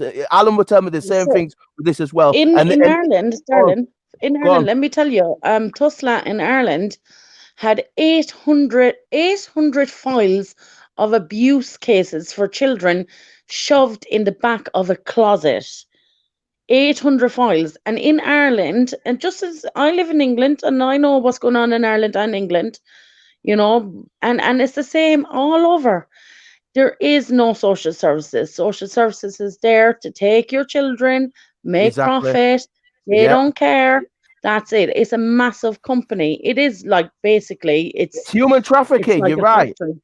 It's a human trafficking. That's right. It's this is what I agree with Alan about, because obviously I know Alan Merton. We spoke about this at length, that we've seen these commonalities. What I'm finding interesting is the abuse that's gone in 50s, 60s, 70s, and people are talking about the And on same the things 90s. again and again and again Mm. and again. And this is and it seems with this systematic failing by social services and the police. Now, in Alan's case, I wonder if I can get him to come on at some point and speak with you, Bob, because in his case, he was part of the big, and I've got his case files because he sent me some of the stuff. He was a part of the government investigation one, and he's actually mentioned in that file where they did, like an inquest. Yeah. They did like an inquest with the beach homes. There's been like an inquest, Yeah, that's and the true. police. Yeah, go on, love. Go ahead, Law, because go ahead, Law. Go on. No, I've spoke to Alan, and I've watched him as well. His story is horrific. He Yes, can't hold it. Every time he talks about it, I know Sandy. I've watched Sandy a lot. I'm not really sure about Jeanette. I'm not really sure about her story, but I can't say anything about anybody. People are not sure about my story. So everybody's got their journey, but the only thing is, right, is it is what you're saying is systematically failing the children. Now, me and my friend found definitely. paperwork that said, and this is a social worker's handbook, right, and it said in it, from 1994 to 1996, any child child sexual abuse investigations should not be in the child's best interest to be investigated, not unless there was physical evidence there. So you're talking about from 1994 to 1996, no childhood sexual abuse should be investigated unless there is physical evidence there. And this is and I agree, and this is where the problem is with these people who claim to help, claiming there to make a difference and there to help. They're not there to help. You can clearly see it because you're providing evidence. And in the inquest, in Alan's case, the abuse came out. Now, what's interested in, he told me the operations. I forgot what they're called now. The operations that the police had. Now, the police were given, and this Alan would cut first, probably in the millions when they had this investigation. They went round all over the place. They've interviewed loads and loads and loads and loads of the survivors, like you're talking about, Laura. They interviewed loads of them. Right now, in Alan's case, obviously, in some of the cases, obviously, some of the older obviously, some of the abusers obviously have passed away now. But in Alan's case, some of them are still alive. Right? The police went and investigated. They were speaking to Alan. They spoke to other people. They cleared all the evidence, and as per usual, what happened? They got all the evidence, and what happened? Nothing. Nope, the abusers weren't spoken to, and no charge was laid before. Like Tina was saying with the CPS, this is systematic. I completely agree with you. It's systematic. It seems like the police are sent out there to fish for evidence. They get all the evidence, they collate it all together, and they do absolutely nothing. And it's going to be down to the survivors, and this is what I've been speaking to Alan about. It's going to be down to survivors themselves to fight for justice, because I don't think that the police are there to help, and I don't think social services are there to help. They either bury the records or hide them, or like you said, they're somehow being destroyed. It is absolutely, totally atrocious, and it is absolutely ridiculous. But it is coming. Go on, Laura. What you were saying there is just like I made my statement over 5 years ago, right? And just last year in March, my abuser was arrested. So 5 years it took for even my abuser to be arrested and questioned. Now, when I fought back, I went up online and I fought back, and I was like, this is enough. This is ridiculous. The investigating officer in my case would never contact me back. So I started doing YouTube or Facebook videos asking the public to ring her and get her back to me. It's just ridiculous. I was threatened by the chief superintendent in the station who's handling my case that people like me should not be speaking out. People like me. Who are people like me? Look, we all know what's happening. I'm probably never going. What they've said to me now that he's been arrested, file's gone off to DPP. There's there's a backlog in the DPP of up to 3 to 4 years. So from my case, from start to finish, we could be talking about 10 years. 10 years And I, of yeah, me and looking I for think they're justice. clogging that on purpose. For the second time, by the way, I think because they're I did it clogging when on I was a purpose. child. Absolutely. Absolutely doing it on purpose. 1,000,000%, because they know Yeah, the no doubt wrongdoings about that it. was in my case. I mean, I was a little kid put into a mental institution, and then they rang my abuser to come and get me and bring me to the police station and force me to drop the charges on him. So rule 101 is do not allow the perpetrator to bring the victim into the station to drop the charges on yourself. It's ridiculous. Talk about a And they conflict of got away interest. with it. Talk about a clear conflict of interest. And that again, that's an abusive position, because that's clearly a conflict of interest straight away, instantly, blatant conflict of interest. But in regards to the system and the clogging up, I mean, obviously you'll have heard of what happened with it. Is it Tume? Yeah, You're probably I familiar with speak about Tume it and what later as happened well. there. Yeah, and what's going on there and stuff, and I think in Ireland, obviously in the Catholic Church, I think it's been rife, and a lot of the mother and baby units that were there. I've heard stuff in Ireland that there was so much abuse in Ireland that the state is and the church have been covering it all up. Yeah, but the thing is, right, from what's happening with the mother and baby homes in Ireland and the Tume and the babies that are in the septic tanks and all this stuff over there, also these women that spoke out about the abuse inside the mother and babies homes were illegally put into a mental institution. To this day, and you could Google it right now, easy, you could get it up right now. You type in children inside adults mental institution hospitals in Ireland, and I guarantee you there'll be newspaper articles up to about, I don't know, maybe 2 or 3 months ago. Like, there is constant children being put in there for what? For what? Exactly. Why have children to go into adults mental institution? The things that I seen inside there when I got my paperwork back from the mental institution, me and my friend went through it. I spent the whole day inside my room, and I was a little child again.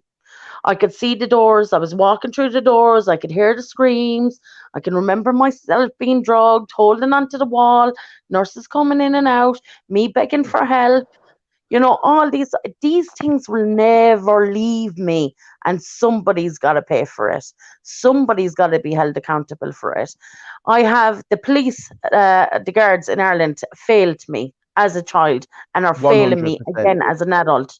100%. Social services have failed me as a child, and now as an adult are refusing to give me my own paperwork, where now I have to get a solicitor to do it, which I don't know who's going to do it. Even though I've given them my ID 3 times and told them they have over the Freedom of Information Act, they have so long to give me my paperwork, I've refused to do it. Then you have the adults mental institution, so that would be like the NHS, which is the HSE in Ireland. They failed me. They put me in there, they signed me away, and they didn't fucking care. Social workers never came to see me, even though I was under the state's care. I put myself into care to make myself safe from my abuser, and they abused me more. Yeah, it's systematic. That's what it's your case. Obviously, I spoke with Alan. I spoke with Sue Peak, and this is what's interesting is the commonalities between social services and the letting down of the police. They're the two commonalities. No matter what cases I've been, whether it's yourselves, whether it's Tina's, whether it's Alan's, whether it's all issues are social service and the police covering up. I'm going to use that word. They're covering up evidence and hiding it away. And they're backing the abusers, and I'm seeing that across the board. We're seeing it time and time and time again. And it's never going to stop, darling. It's never going to stop until you take that word and stop making it dirty. The words are dirty. Oh, abuse is dirty. Oh, childhood abuse is dirty. This is dirty. No, it's not. It's our lives. We are not dirty. We should be allowed to say our abusers' names. We should be allowed to, if the police don't prosecute them, we should be allowed to do something about it. You know, as in take them to court, make people aware. They should still be on some kind of register. Something should be done. Like, and the thing is, right, people will get up and they've got good intentions of standing up and fighting the fight. But then, trust me, darling, everybody just moves on. Everybody just moves on. No matter how many people I talked to and said, it's about the kids, it's about the kids, it's about the kids, they just move on. It's not. It's not about the kids. It's about now what it should be for all day. We don't know who's actually getting abused, what kids are getting abused right now. We don't know what's going on in social services, really, in actual fact, if children are being abused there. We don't know what's going on in the mental institutions, not unless we see newspaper articles. We don't really know what's going on with survivors when they report their abuse to the police. We don't know. It's about the historic cases. The historic cases, every case is going to be historic at some stage. Every case. So you need to deal with the historic cases. These need to be dealt with, and the commonalities of the people. And everybody should be shouting out, going, if you were put into a mental institution in that area, you need to contact this person. If you were abused in this area, you need to contact this person.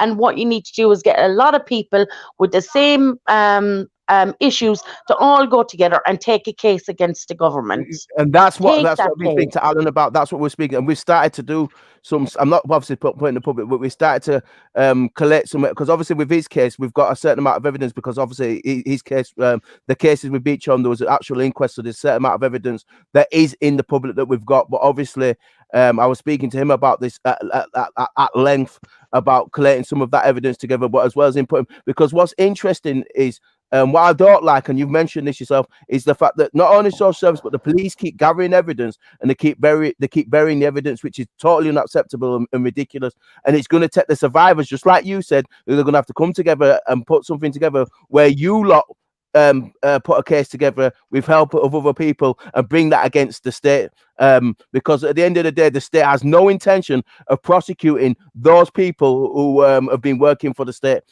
And I agree with you. That's something I can see, because whether it's the police who have failed you, they don't want to prosecute the police. If it's social services fail, they don't want to prosecute social services. What they want to do is cover things up and want you to go away quietly. And that is what we've got to stand against. It's this scenario where the survivors are completely shitted on by the state, by the government, by social service, by the police. They're all at it. And we on purpose trying to shut you lot down. You need to speak louder. And Alan agrees with me on this as well, because this is where it's coming from. They know you've got enough evidence. They know that your testimony is your evidence, that you're speaking about it. That's proof enough. And basically, they don't want you standing up and speaking out against them and exposing the truth. They're frightened of you lot speaking out. They're just trying to shut you down. That's why I always say this is the fact that they're trying to shut the survivors down. Dale, can I come on for 2 minutes, please? Right? Hi, Captain. Hi, everybody. Right? See if you agree with us, Dale. Hi, Tina. Right now, I want to speak to you after I did a statement. I want to speak to you about something else, right? Initially, right? Do you know the reason the state, and see if you agree with us, Dale, and I know 100% you will agree with us, right? The reason the state stops us with homes and things like that is because it goes up to a higher level, and it keeps going up to a higher level. And the higher level it keeps going up to is like royalty, members of parliament, judges, and heads of police. And that's some of your biggest paedophiles that gets away with it. Like one of the biggest paedophiles that got away with it ever was Errol Mountbatten. He started becoming a total embarrassment, so either get taken out with MI5, or basically they flung him to the wolves and the IRA took him out, because he was a member of the royal family that was a bad paedophile, right? Now, I could actually start naming and shaming big paedophiles, right? Another one was Grenville Janner, Lord Janner, right? Which was a string of boys against him as well, but he was too old to trial. So we'll just leave him alone. But see if that was like somebody in the SS in Second World War, or the child and then, right? You've got to look after your own, and you've got to actually look after the paedophiles. Because see, with the paedophiles, if it goes down to a normal level, it's going to go up and up and up, and then you're going to see who the truth paedophiles are. Would you agree with me, Dale? They've all got that. Alan's talked about about this, about obviously with Jimmy Savile and all the rest of them. They've all spoken about, because it's at Beach Home and the coaches used to come in at Beach Home and they used to take the children off and they've never seen again. He talks about it, so we know it's at the top end. It's rife up there. It's rife. It's rife. Edward Heath, when he was Prime Minister, do you recognise this man? Oh, he's okay. You're flung off the boat, son. You're never going to be found again. Would you agree with that? It goes on at the top. It's always going on. Alan speaks about it. And see, if you speak about this and you go against this, well, I think you might die a heart attack soon. They're a clue for you. They're a clue for you. Right, I'm going to jump off, right? But I'm going to say something to Tina before I go, Tina, right? And I really mean this. Watch out. This is a public forum, right? You've got to watch out what you're saying with this. There's people listening to this, Tina, and people will use this against you, right? The same as Laura. And I'm not going to start arguing with Laura, right? Brian Hurrell has used this against you before, and Brian Hurrell's fucking get right in your head, and there's bastards like that out there. I don't know what the two of you are talking on a public forum for this, right? As I said to you, Tina, and my advice to you, this is just my advice, the best person you could talk to about this is your best friend. If she's strong enough to take that and you're really close, you've got to be really, really close, because this will fuck her head and it'll fuck your relationship up with her as well, right? But that's the best person, in my opinion, you can speak to. Forget about psychiatrists, forget about psychologists. Another one as well, if you get into a relationship, do not tell your partner about this, because that will destroy your relationship. And that's just my opinion. That's just my opinion. Everybody's got an opinion. Captain, there is kind of some truth, and I have spoke about it in previous relationships, but they were bastards and they used it against me. I was going to say, yeah, I'm sure you have as well, Tina. Have you? I kind of disagree with you, Captain. To be fair, Yeah, I don't think we're best friends. So look on this from another perspective. What if somebody really loves you? What if somebody really loves you and it's going to get inside their head, right, about that person that done that? Yeah, but Captain, it's not our shame, love. Before you get to that, Captain, yeah, right, there has to be a relationship, okay? Yeah. Now, a lot of survivors can't even form relationships because of their head is too fucked up. Yeah. So in order for me to even begin to have a relationship, I would have to talk about my past, because I would do something that person would think they'd done something wrong, and they hadn't done nothing wrong. It's things that had happened to me. So I can't go into a relationship and not say nothing, because the person, if I do something to that person, they're going to think that I've done it because of them and I haven't. It's because of the things that have happened. I'm going to say something here, and you're going to think I'm horrible, and I'm the one to fall out with you two and be saying this. Can I just say something quickly? If the person loves that person, they would be there for that person. Exactly. With that. That is bollocks. And I went out with someone who was a bit, and I was more comforted, and I said, thank you for telling me your story. Now I know if you've got certain ways and you're having certain moods, I know why. And if it's somebody loves you, who loves your partner, if your partner loves you that much, they will stick by that with that story. Yeah, it doesn't matter. Yeah, exactly. Easy. You're bang on right. See, I disagree with that. I'll tell you one of my stories. I'll need to actually kind of talk kind of cryptic, because I'm not wanting to mention too much about myself, right? You don't feel comfortable putting it out in public, Captain, then don't put it out if you don't feel comfortable. My partner who was raped, I got obsessed with the guy, and I was going to kill him because we did to her. Yeah, I can understand that. That is understandable. Yeah, definitely. But that is a different, because you loved her so much. You loved her so much, and you couldn't believe that something like that had happened to her, and you wanted to hurt the person. Yeah, I've been through that with my partner as well.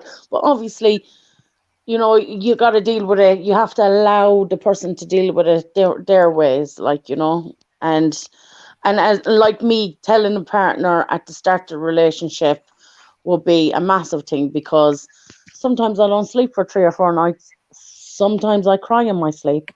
Sometimes I go around in a daze. Sometimes, you know, there's things that happen Yep. to me, and sometimes I have flashbacks, and I also have PTSD. So, and there's some days I just don't want to talk to nobody. Don't talk to me, just leave me. You Yeah. know, and that's the way, you know, and everybody's different, but that's why I want that person to understand it the way I am, you know. And in a relationship, if they can see, if you could just say one word and just say it's not that kind of day today, then they know, well, it's not that kind of day today. So, you know, and it's about mutual respect, because not only all women, but so many men have gone through so much stuff as well, and they keep it in, you know. They keep it in and they don't talk about it, and it's actually, it's more harder, as hard it is for us, but it's more hard for a man to speak about it, you know. I think personally myself. Well, Yeah. I've actually known quite a few people that's had abuse, and I'm talking about sexual abuse, I'm talking about females, right? And that's one thing that I would agree with Leighton on. That Leighton said in the Welsh people.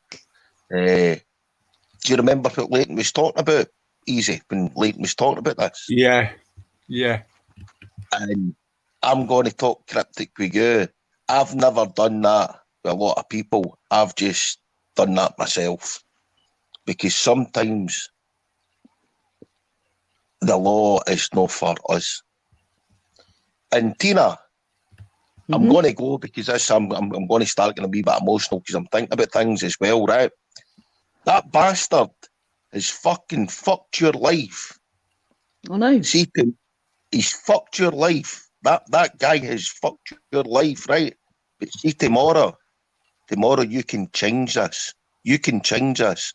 And you can change this. And it's fucking very, very hard to do this. I know this. Captain, it's very, honestly, very hard. I'm getting stronger, and Good, pal. lockdown Good. for me is like I said, that's been quite, you know, I've come on here, I never thought I'd actually speak on a panel.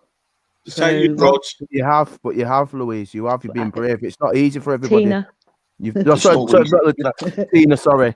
Tina, you're still brave to come on and do it. Anyone who's been through anything like that, like this, I find it extraordinary when they're able to dig deep and able to come on. Even like obviously Laura, I've obviously spoke with Alan, I've spoke with Sandy. All of them, when I spoke to them, I find it quite extraordinary that you've got the tenacity to come on and actually be able to share and speak. Sometimes I think, like Captain says, you can be you sometimes do it privately, but if you feel comfortable enough to speak in the public and you feel strong enough, then I think it's your choice, and it's up to you. Why should I? Yeah, exactly. Why should I feel ashamed of telling my story of what's happened to me? It's your choice. Yeah, if you want to keep it in the private, you keep it in the private. If you feel comfortable speaking in the public about it, you're comfortable in speaking in the public. I think it's down to each and every survivor how they choose to do it. Alan chose to speak about it in the public. He spoke about certain things with me in the private.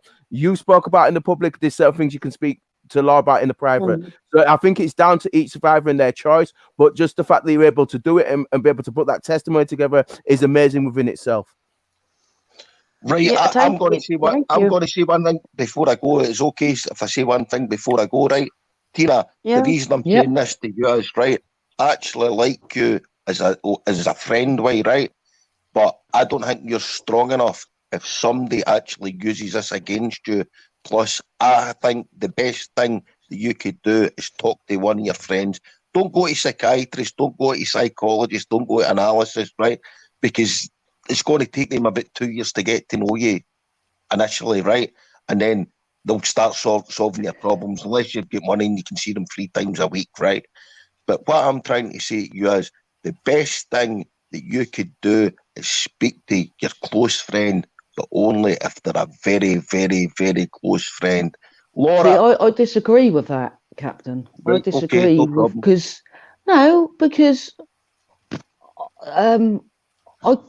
I find it easier to talk to someone who's not close to me because I already feel like I'm being judged. Yeah. So to tell that's my friends I've had over 20 years. Yeah, I don't make, I'm not one with loads of friends. I've got friends that have been around all my life, sort of thing, and I wouldn't want. They know things. They know my story, but not like in depth, because I don't want them to. I don't want to feel like they're judging me. If I talk to somebody who's neutral, I know that I'm just kind of a nobody. They don't know me. I'm just a name, and I talk my story, and I know, they're not in my private life. They don't know nothing about my private, so they're not going to judge me. That's how I feel. I talk to don't get me wrong, I talk to my closest friends about, everything, but I wouldn't feel comfortable talking to them about that. Right, well, see if you're talking about that, I'll actually, I'm just going to fling a curveball in, right? Speak to Easy on a private chat, because I think Easy's a good guy. I don't really know him all that well. Speak to Easy about this on a private chat. He's about one of the only guys I would say speak to on this internet. Speak to Easy. Easy's a good guy. And I've got a good judge of character. I've got a good judge of character. I mean, Captain, listen, it doesn't matter who. Listen, Captain, I like you. I really do. And I have a great time for you. But you're telling this woman, don't go to a psychiatrist, don't see this, don't talk. She can do whatever she wants. It's just like and no disrespect to you, Captain. Like, we can talk to whoever we want about our stories. If we want to scream it out, keep it inside, not say nothing. It doesn't matter. The stigma that you just put on this whole, I'm sorry, and no disrespect. Just there, you going, well, don't talk about it, and just don't go to this, and that's putting a stigma attached to it. Well, why? Why you? It's not certain. Laura, I'm not saying don't talk about it. I'm saying don't talk about it in a public forum, right? I don't know if Why? What's your reason for that? Well, I'm not being funny, but some of the things that are discussed on these panels, I think, are way worse than telling my abuse story. I agree with you. I'm not talking about your abuse story now, Tina, right? See, like Brian Hurrell. I don't know if this is true or not, because this is. I get what you're saying there. Captain. Did Brian Hurrell not get in your head because of this? Did Brian Hurrell not get against me? Right, and you ended up very upset. Very, very upset. I get that, but you know what it is, Captain? You see, the good people out there, the people that understand and people that know, will take down that bully anyway, which they've already done. Anybody that uses child sexual abuse against you shouldn't really be on these streams anyway. You know who Brian Hurrell's nemesis is? It's me. I'm Brian Hurrell's nemesis. You go, Captain. No, I keep calling him out. He was meant to go on Shell's channel with me. He shit himself. He was going to go to Wasp. Wasp had that an hour early because he knew it was going to be fucking fireworks. It's going to be a nuclear bomb. Brian Hurrell can't handle me. And if you're listening, Brian, I fucking hate you. He probably is, because he gets off on this sort of stuff. Oh, he does. He does. I was going to say something rude, but there's too many females. Right, anyway, I'm just going to go off, right? I'm going to go off anyway. Bye, Captain Darlin. Bye. Bye, Laura. My advice to you, Tina, is really watch what you're saying on this, right? That's just my advice to you as a friend, right? Okay? And if you want to talk to somebody, I think a decent person to talk to is Easy. I'll make connection with you, darling. Okay. Tina. Yep.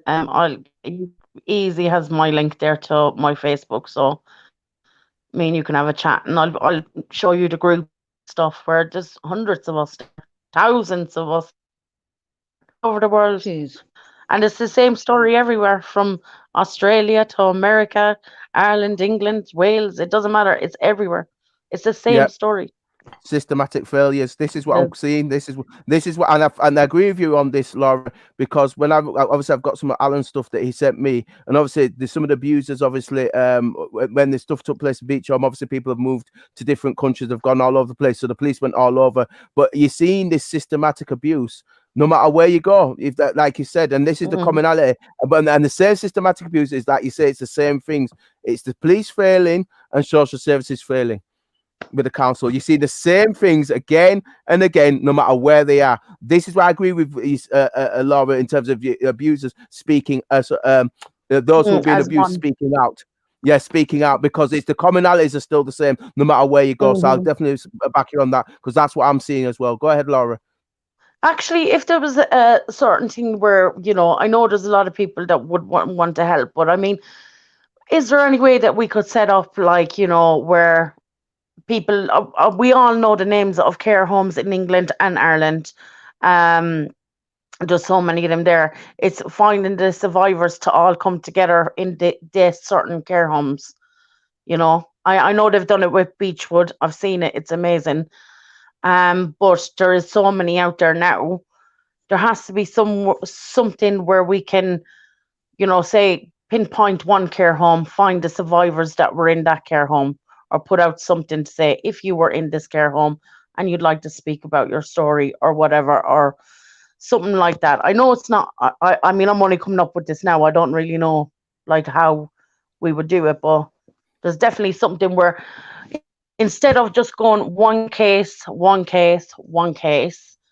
get a group, a minority of people together and just push forward there. And instead of going through the police or the guards or whatever the case may be, go through a solicitor as a joint community of survivors. I think that would be the best way to do it.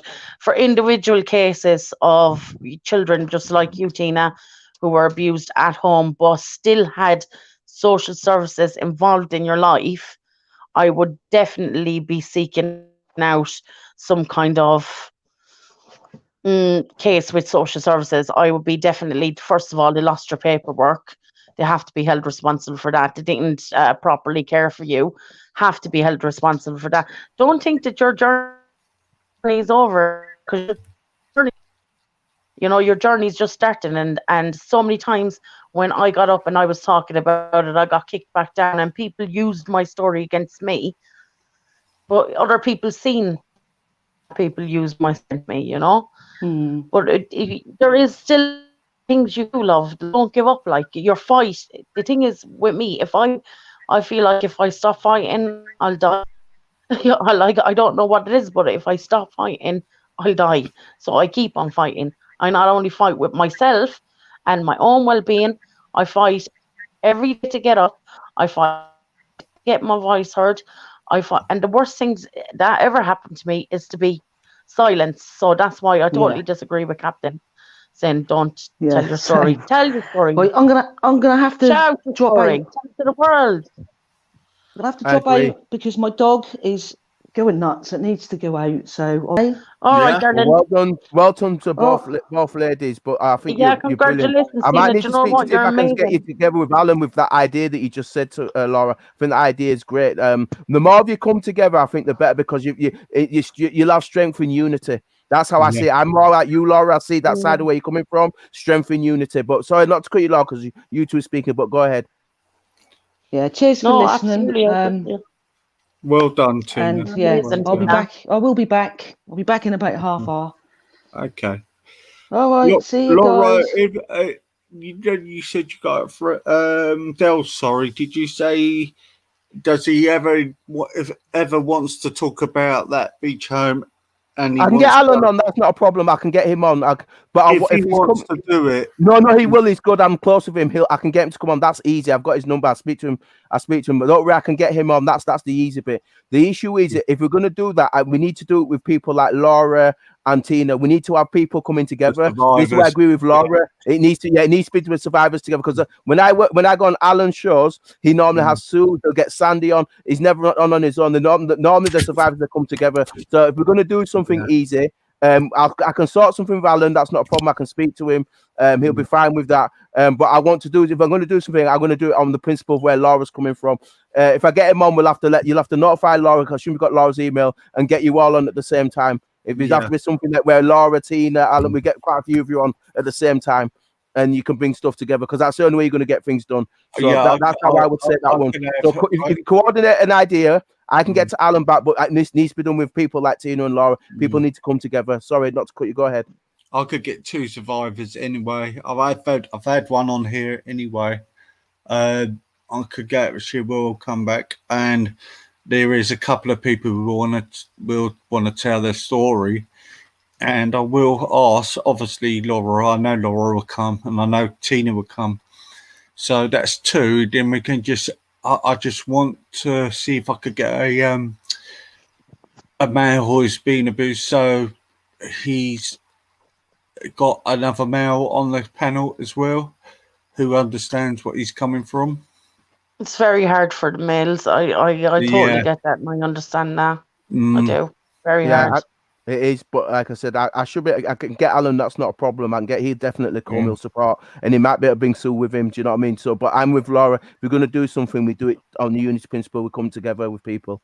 So yeah, that's definitely. And it doesn't even have to be like, oh, this group or that group, because I know there's so many groups out there. It's all that's why I love like Katie. The way she's pulled a lot of the groups together. They shut down her Facebook account, haven't they? Yeah, I know Katie Jane. She does stuff on with us on Wake Up UK with Jay. She's brilliant as well. I would love to have Katie Jane on here, actually. Yeah, she's brilliant as well. Yeah, that's it. Laura's brilliant. When people I speak to survivors, I find them all amazing. I find them inspirational. They're very brave people. It's not for everybody, but I've just found an inspiration, and bringing these people together. That's it. That's the only way we're going to get things done, because it's strength in solidarity. Because it seems everybody's trying to divide and rule, and the only way you can do the opposite to that is strength and solidarity. People come together. That's why I agree with what Laura was saying earlier. I mean, it's have no ego and be in more groups, isn't it?